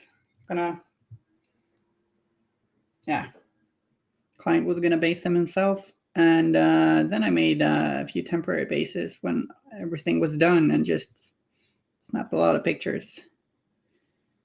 So I'm now properly back on Instagram. Ivan was a lot of fun to paint. Who was it that painted?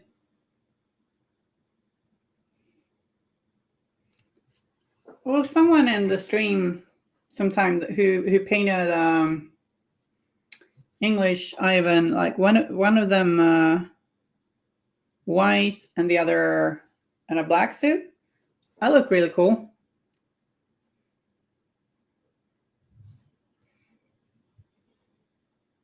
Oh yeah, that's nice. I like Instagram. It's a very good place for just looking at people's work, showing off your own work, becoming inspired. Sometimes it can be daunting seeing such well painted models. I'm like, I don't want to be able to do that. Why can't I paint such a smooth face? But yeah, a lot of time it's inspiring, and that's great.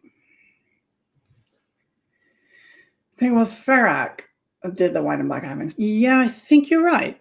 Thank you. They look great.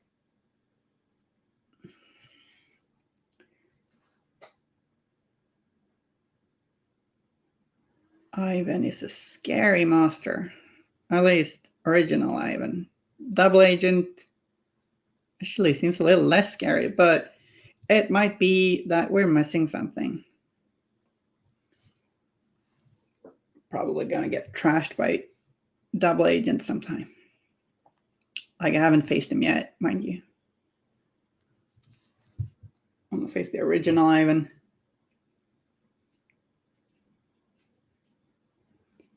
Okay, so picking out the knuckles and the fingertips, digits, joints, whatever.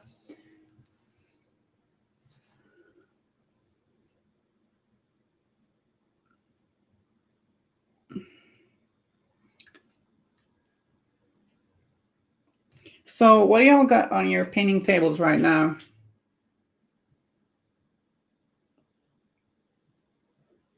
Painting anything fun?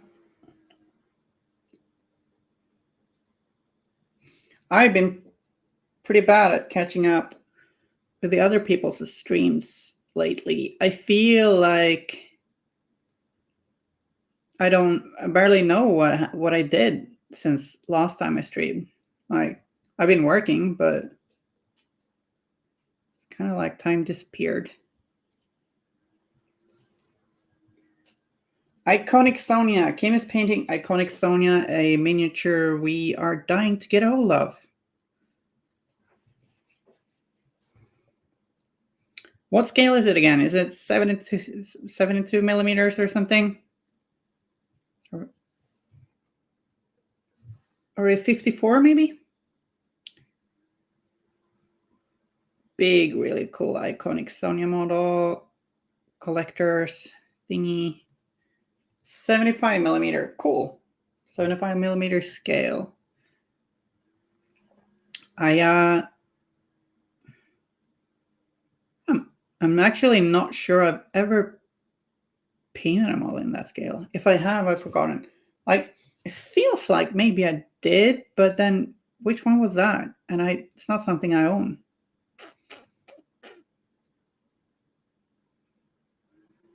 I guess the Eldar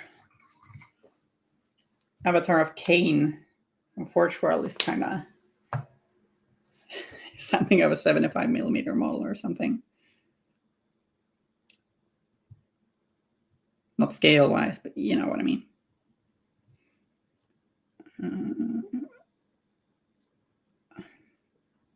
I am having a little bit of trouble seeing like which parts here are hand and which parts are flames.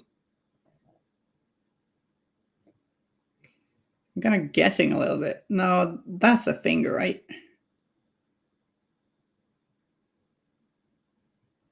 That's not.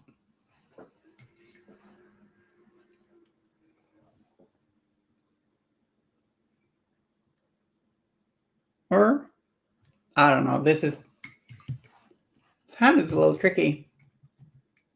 Tricky. Right, so she's supposed to do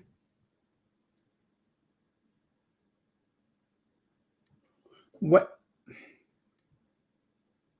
Okay, this is a finger. This is a thumb. I think I figured it out. That's the index finger. Okay. Or did I? Is that the thumb? Maybe that's the thumb. I'm lost. I'm lost. Yeah, that should maybe be the thumb. And that's another 2 fingers. I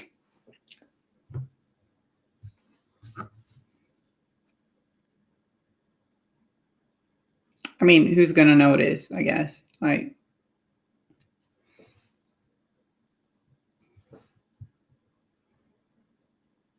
sometimes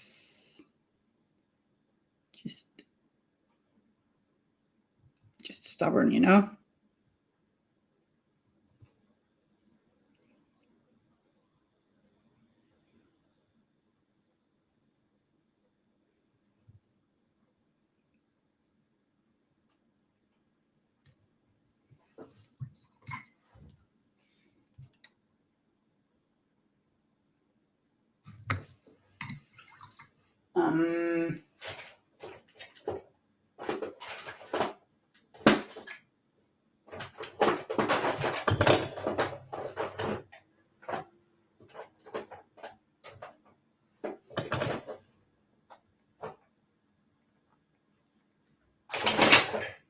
Where'd that paint go? There.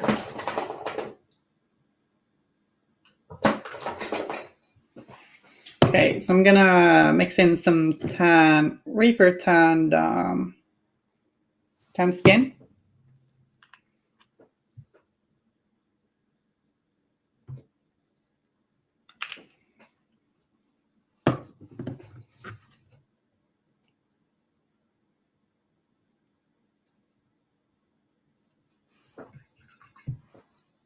For another highlight.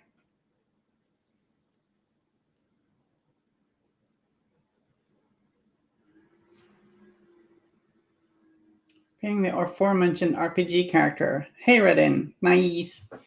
RPG Nephilim. Because what it says, I talked them out a whole ton on my stream, but they work so awesome. Reaper MSP skin tones. What are MSP? MSP?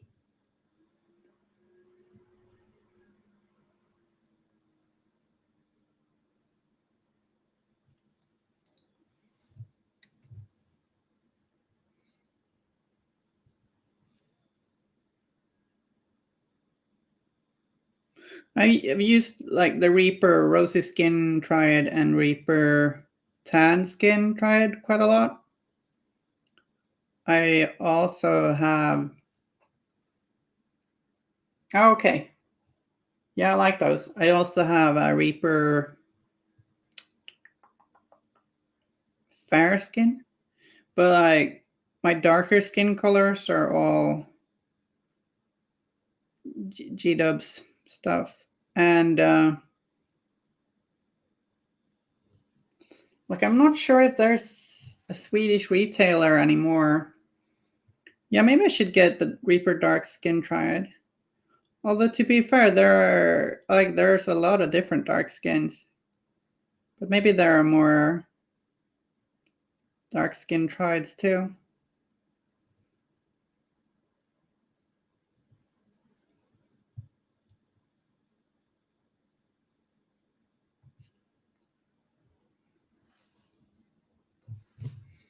I think I often shy away a little bit from the super dark skin because that's purely because like I'm a little worried I might not be able to make it like stand out enough like at a tabletop distance. But I should just jump the shark and try and learn that too.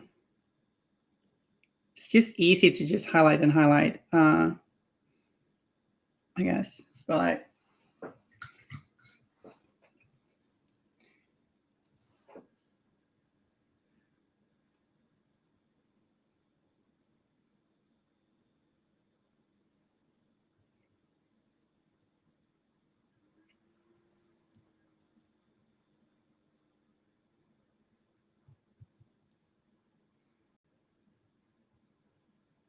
yeah, I remember you talking about that. That's nice. So then it's not a triad anymore. It's a nynad. I know that's not the right word. Being silly here.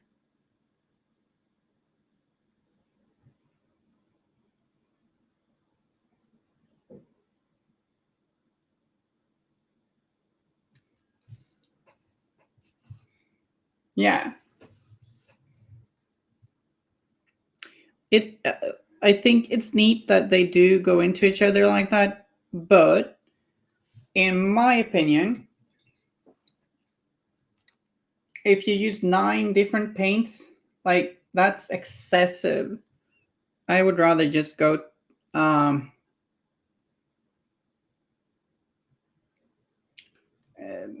use mixing a little bit to get like whatever works for you works, but like I feel like if you use 9 different skin colors and then sometimes you might still want to mix some of them, that like I don't know. Depends like what your work flow looks like, maybe.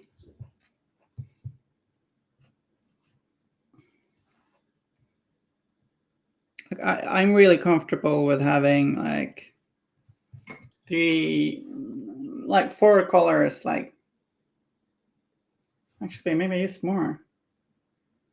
Like I often use like if you paint 10 shadow, 10 skin, no, 10 shadow, then wash that, paint 10 skin again, 10 shadow again, then 10 skin, then 10 highlight, and then maybe like an off-white highlight, and then you might have some in between colors where you mix them.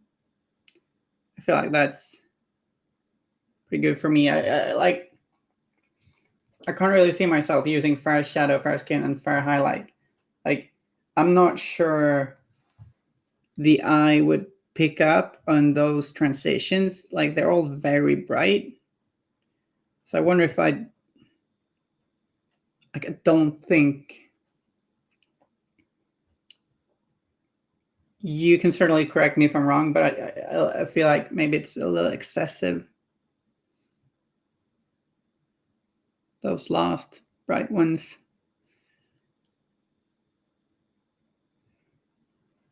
I think I just painted her earring. It's still neat that they blend together like that, though.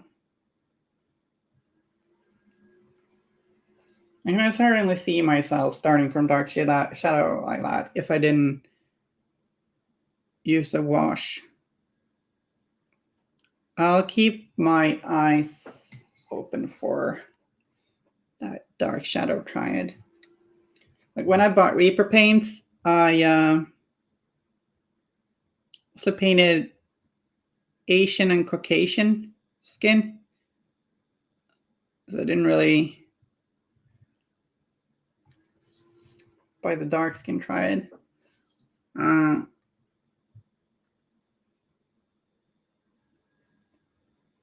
God, I remember the days when you were like, I'm gonna paint a dark skin miniature, like a worm miniature. I'm like looking at the Citadel paints. What paints do I use?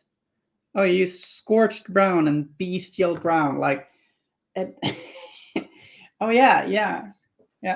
Bestial brown, good paint for painting dark skin. Bestial? It's a little awkward. With Gaslava says, with the Misdeed All Tailor, I end up going up to the fair skin, but that was just the most extreme highlights. Yeah. Yeah, no, that makes sense. Like, yeah. Yeah, and Rhinox side. Yeah, I really do like the. To be fair, like the paint name doesn't matter. You don't have to use a paint that has the word skin or flesh in it, obviously. But it's nice that like it's a little sad if like dark skin or Asian skin tones or etc. Like whatever non-white skin tones, if they aren't like mentioned or represented in the paint range, and you just like, oh yeah, black people, they have rhinoxide skin, or like, so yeah, it's nice that there's like actual dark skin colors meant for skin. I'm rambling here, but yeah, flesh tones are certainly complex. And it can be difficult to paint, and really, really fun to paint too. I'm experimenting a little bit. Like I haven't used this recipe. Just came up with it now. Mixing XV88 into the. Maybe that's something people do. I think it looks pretty cool. In real life, it's a little bit more warm and saturated than it shows up on the camera. So yeah, totally. A huge reason for that is, of course, that skin is translucent.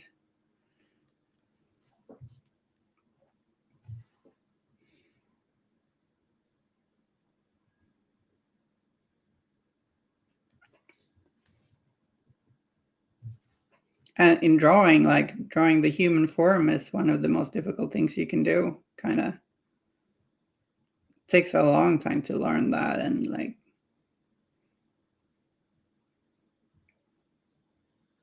humans be complicated.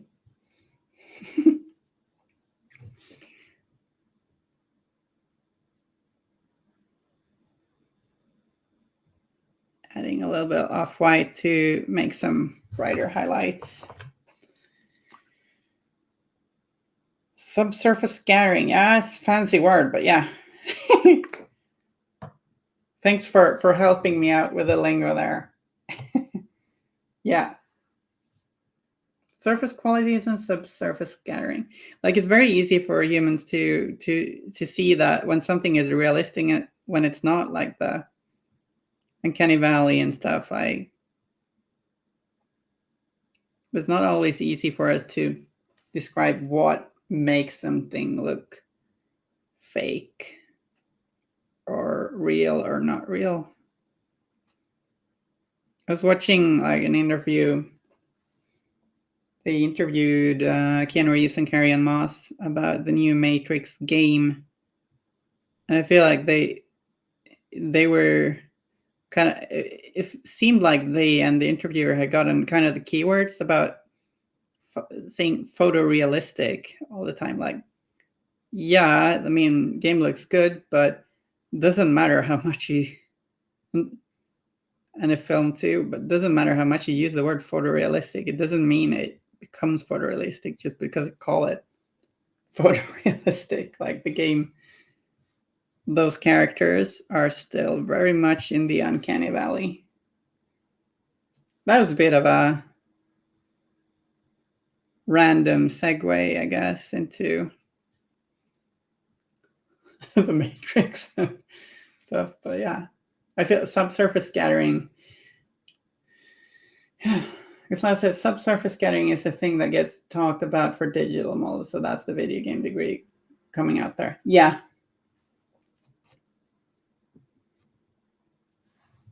Exactly. That's where I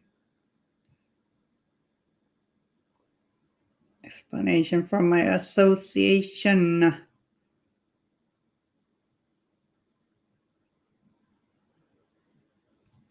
Like you gotta be careful when highlighting dark skin. You don't want to end up being like just making the whole miniature brighter and brighter. You need to do it in little balanced parts.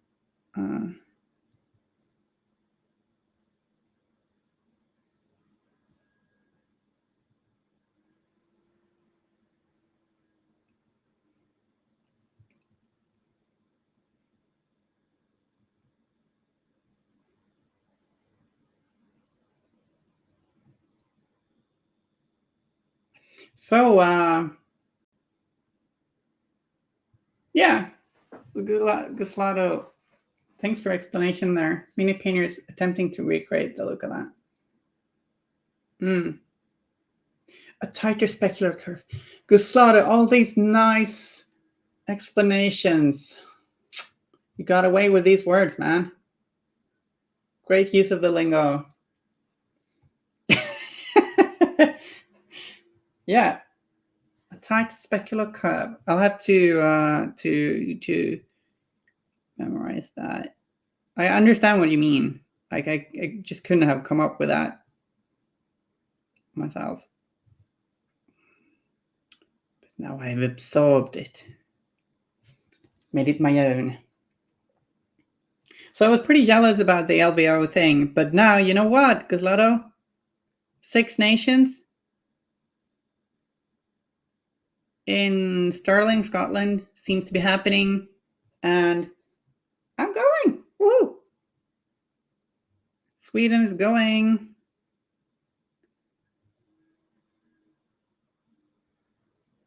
It's gonna be so much fun.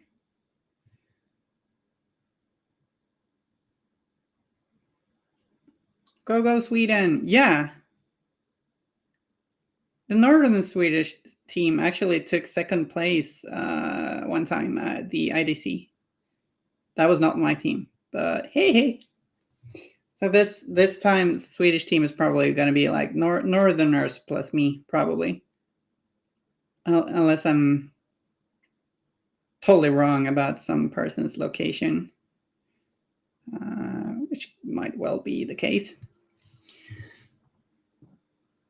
The guy who won LVO is actually Swedish. All right, yeah, you said.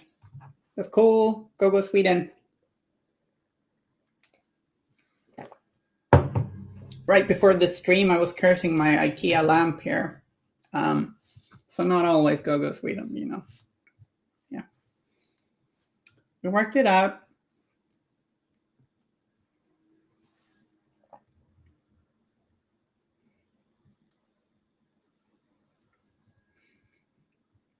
So is there like a next event you're all looking forward to in the US? Or in the US? I mean, US is a huge place, but you know, in your area? I know Kim was talking about a smaller tournament she was maybe gonna go to soon. So that's awesome.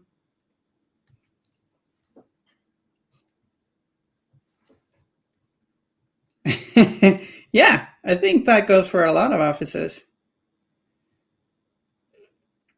Careful, don't want me to get all patriotic here. I'm not very patriotic, actually.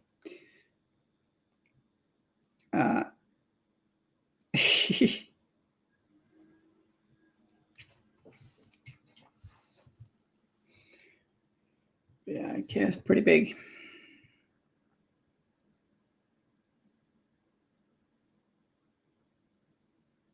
I think maybe it's easy. Like if you come from a small country, it's easy to be like, we did this thing, we made this irrelevant. Like, Spotify Swedish stuff like that. But like I didn't do any of that stuff, so that's just silly.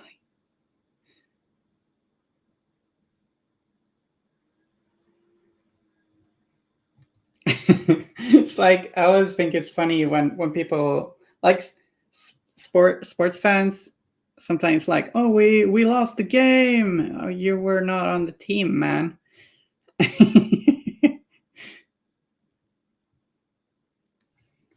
That camaraderie. State rivalries. Oh yeah, yeah, that makes sense.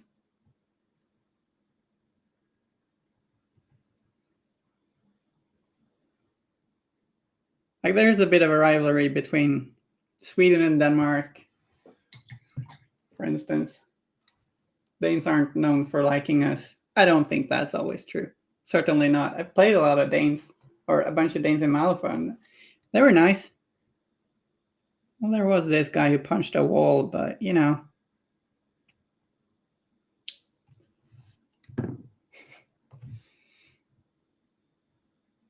Other ones were really nice. They're all good people. Forever. Okay, so people from Michigan mock people from Ohio. So friendly, all fun and games. We have this joke that Denmark can just take back Skåne. Skåne is one of the southern regions, provinces, whatever, Sweden. Like, nah, just have it back. We don't want them. Denmark, that's your example. Oh, you wanted the example to be Finland? I think there's more of a Swedish-Denmark rivalry. Like Danes really hate in the Scandinavian meta. A lot of Danes seem to think that Swedes are just politically correct, annoying assholes.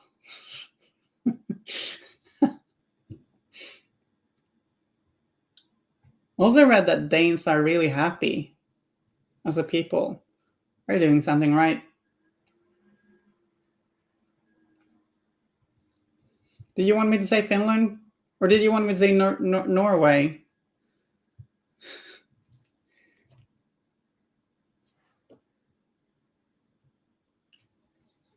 Sweden used to occupy Norway, so that's a little rough. There's a bit of a history between Sweden and Finland, of course, too. Sweden was a bit of a douchebag country back in the day. Bunch of bastards. Michigan and Ohio went to war with each other over Toledo. They got Toledo when the federal government stepped in and got the Upper Peninsula. Ultimately, getting the UP was a much better economic boom when huge mineral deposits were found there. Oh, yeah. Yeah. Like Norway and their damn oil. Rich bastards. Okay. I was supposed to avoid politics, but this is just being silly. I hope we're fine here. If I don't return to another stream, I'm fired.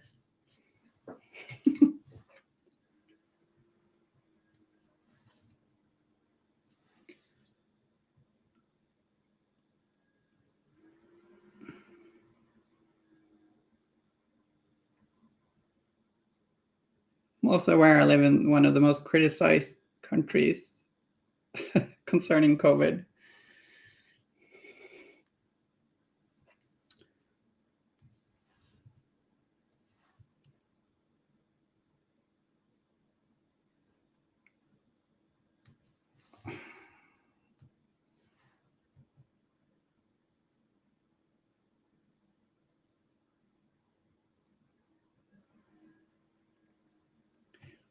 So this guild mage is pretty cool.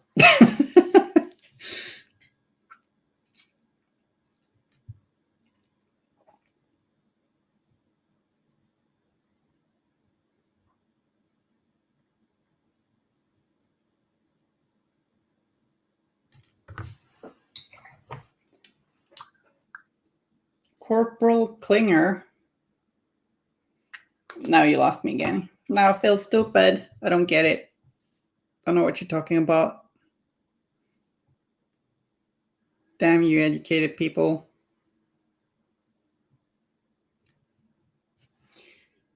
Okay, that was... Let's do Mephiston Red mixed with a little bit of...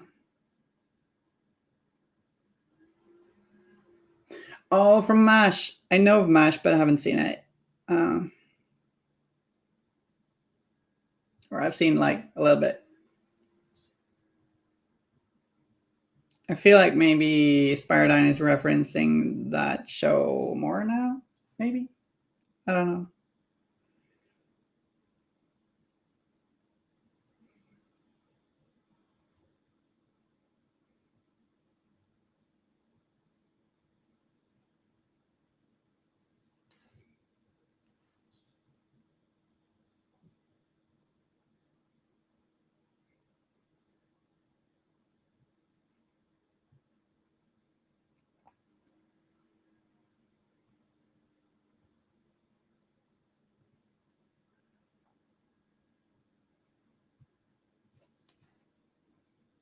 But yes, Klinger was from MASH. Yeah, I gathered. Playward said so.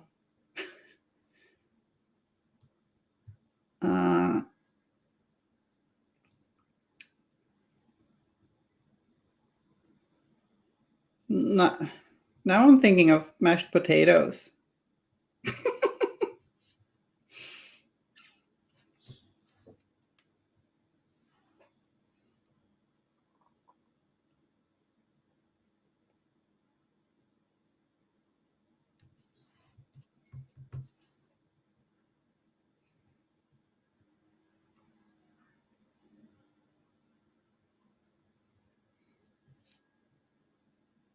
Mobile Army surgical potatoes. Tato.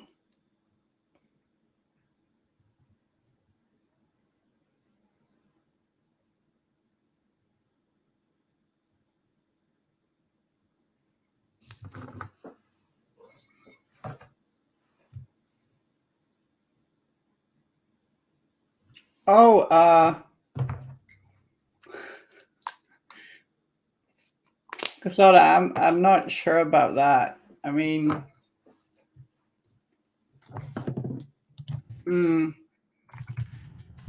how long does it take for me to get to Umeå with car?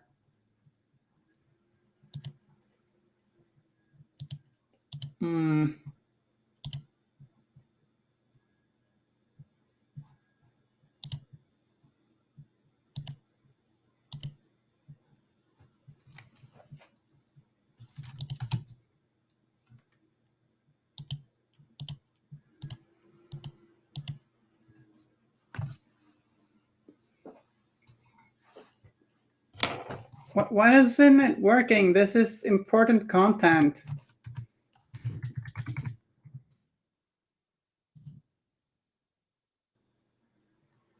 Well, if we drive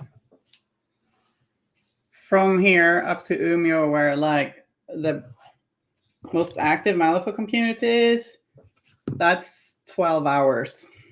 So it's not like, it's not that small. I mean, Houston, Las Vegas, 22 hours is certainly more, but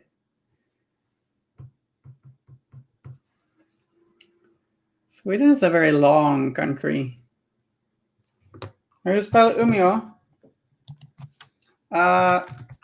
Like this, and actually people from there, they just say Ume. But I'm not sure if I'm like allowed to say Ume or just it felt like I feel silly if I say Ume. I'm not sure. Like, I'll have to ask my friends. Should I say Ume or Umeå? What do you think? But yeah, it's a 12-hour drive. Like it's can fly to London in 2 hours, and Umeå is like the same distance to fly.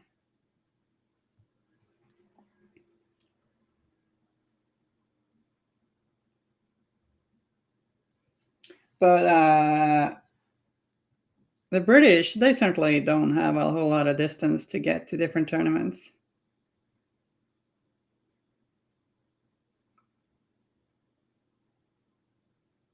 And to get the ones in Malmö, that's just like 3 hours on a train or something for me. So that's not so bad.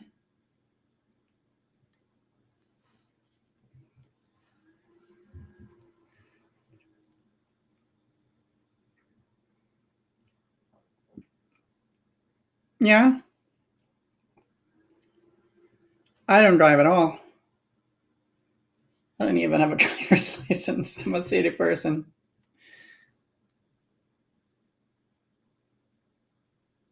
Right.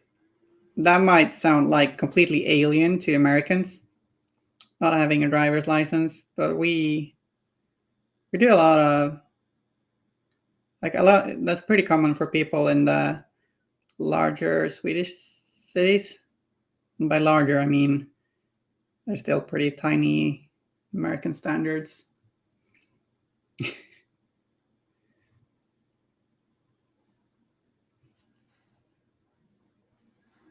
Like what? Stockholm is like 1.5 million people or something.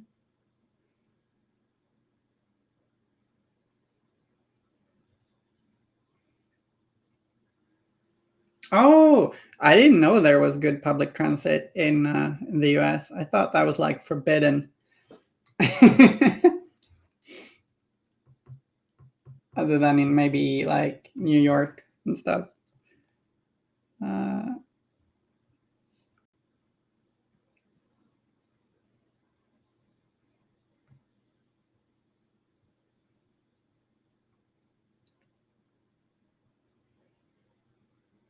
yeah, I should get a driver's license. It's just when I was gonna take my driver's license, I was very depressed and just ended up not going through with it. And then I just moved to bigger cities and didn't really like I'm much better now, but I didn't really feel much of a need. Also, it's really expensive to get a driver's license here.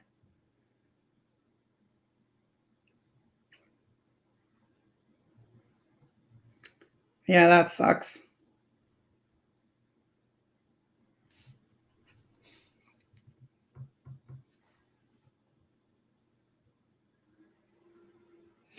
Like,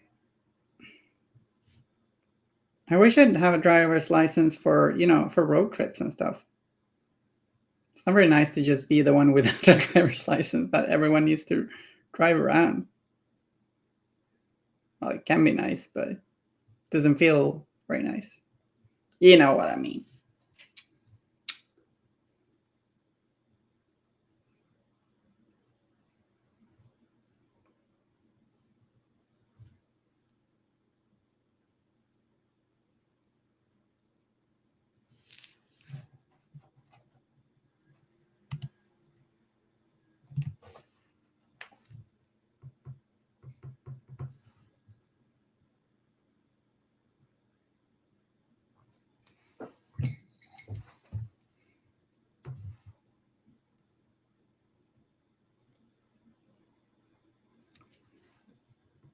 So, do you ever get like post con downs? Is there a name for this? Like, often after cons, I feel very, very down. I guess partly because I'm physically exhausted and like socially exhausted. Con drop. Oh yeah, thanks. It's a good word.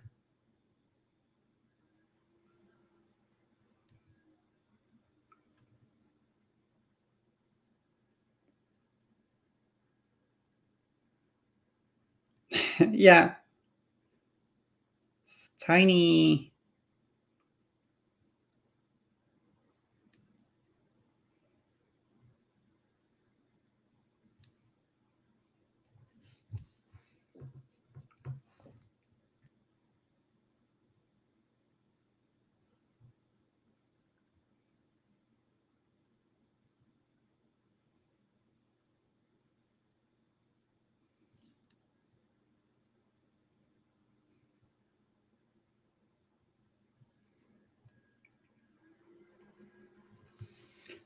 Get the con drop, avoid the con crud.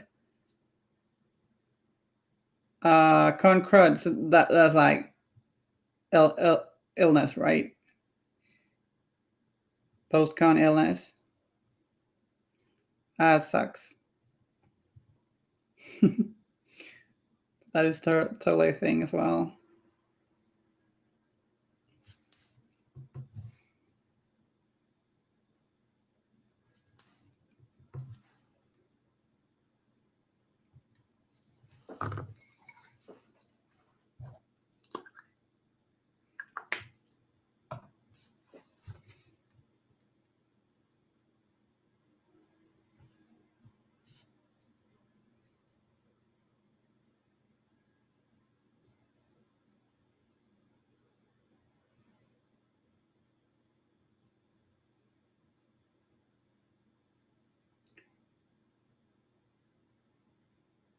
I'm going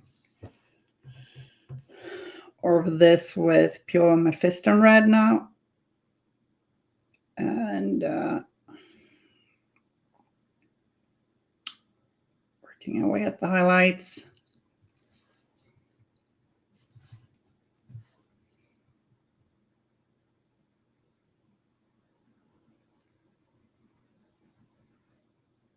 I said next time I'm going to paint.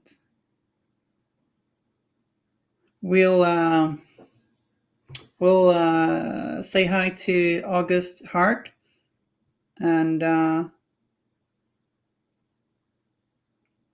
paint some mad journalist goodness. Interviewing the hanging tree or interviewing jackdaw is not. It's not good for your mental health, apparently. Or it's very good. I mean, he seems happy enough.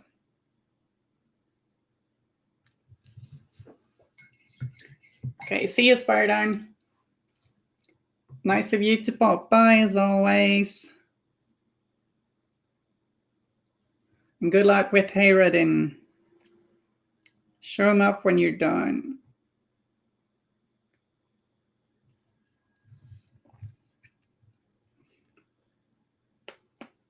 Don't know if you heard that. That was my neck.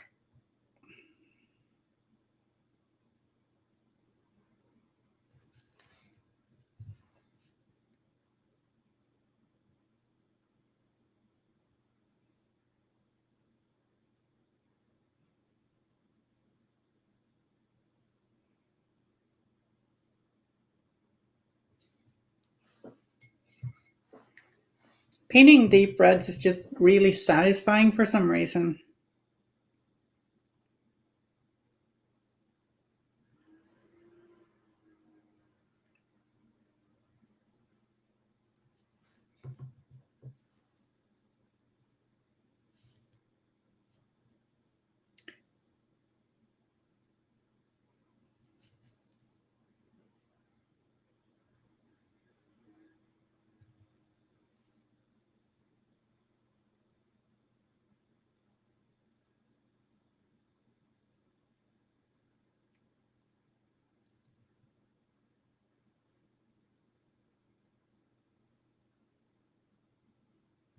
I very much like painting red. Oh, you guys so nice.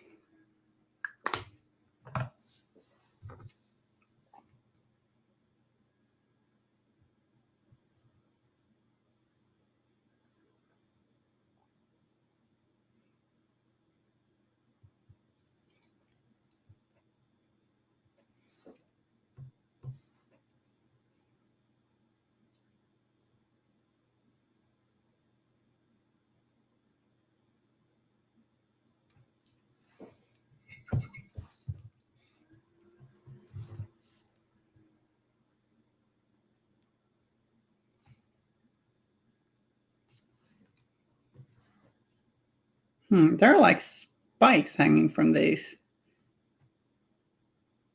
That's a little nasty.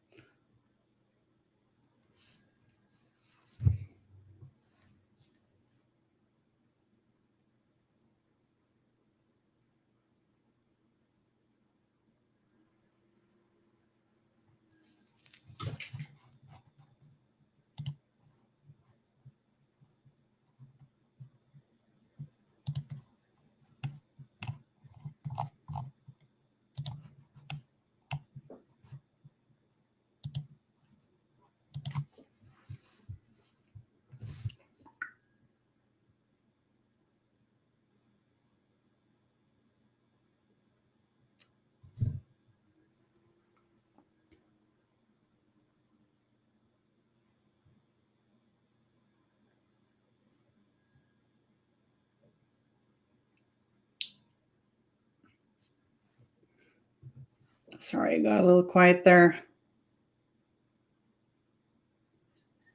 We're nearing the end of the stream, and apparently I don't have a lot to say anymore.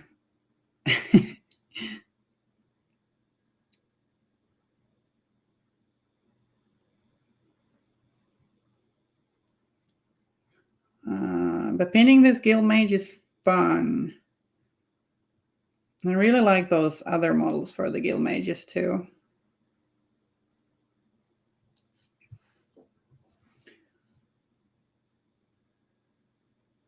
And this is a miniature I'll be using a whole lot when playing guilds, so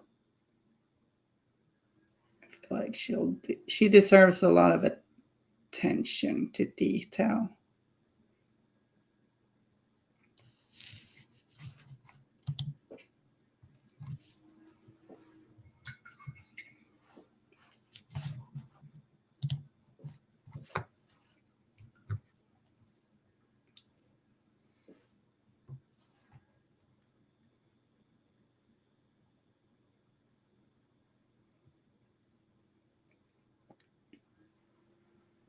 Thanks.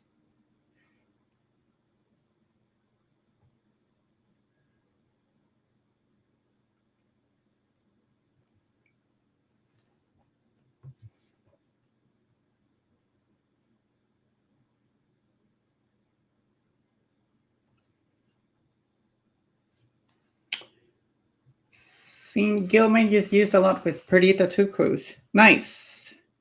Do they have? Yeah, they've got some discards, don't they? I've used them with Nelly, and that's a whole bundle of fun. Like they're good, kind of all over the place. There are just so many things that. Oh, this should be red too, right? That the heal triggers from. Like discard a card to take an extra action. That's very good. And a heal on that. Nice. Yeah, so many nasty things like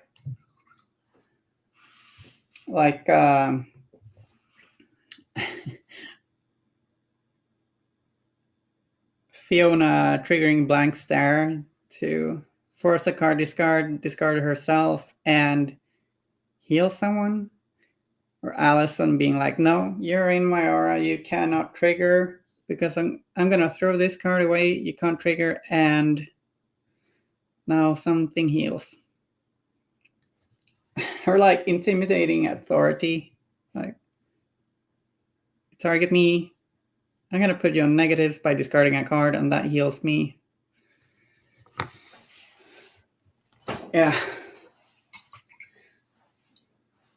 Sadamonta says, I think I need some help with the rule. Does anyone know if Chiaki the Beacon can give her own reliquary upgrade with a Spirit Flute action?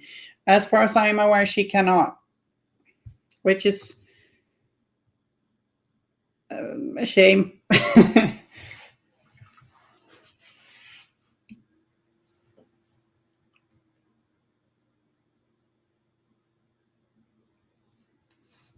Yeah, exactly.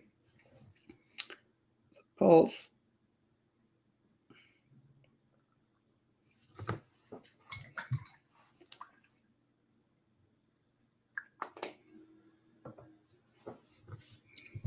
But there are still a few good souls to split.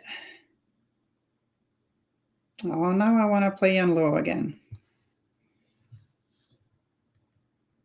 You're welcome. De nada. Oops. Okay, so we'll be wrapping up the stream. Manos is a favorite, yeah. God, Manos is just damn good himself, too.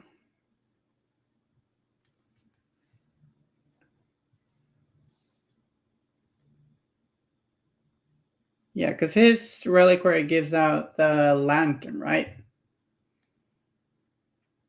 A reference to MST3K.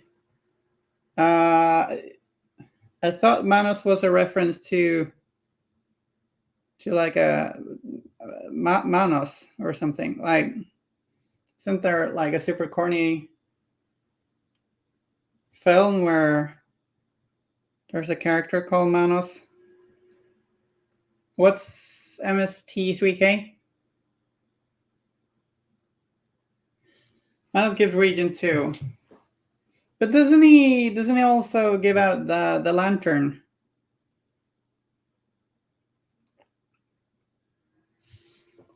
Yeah, Manos the Hands of Fate was I was thinking about.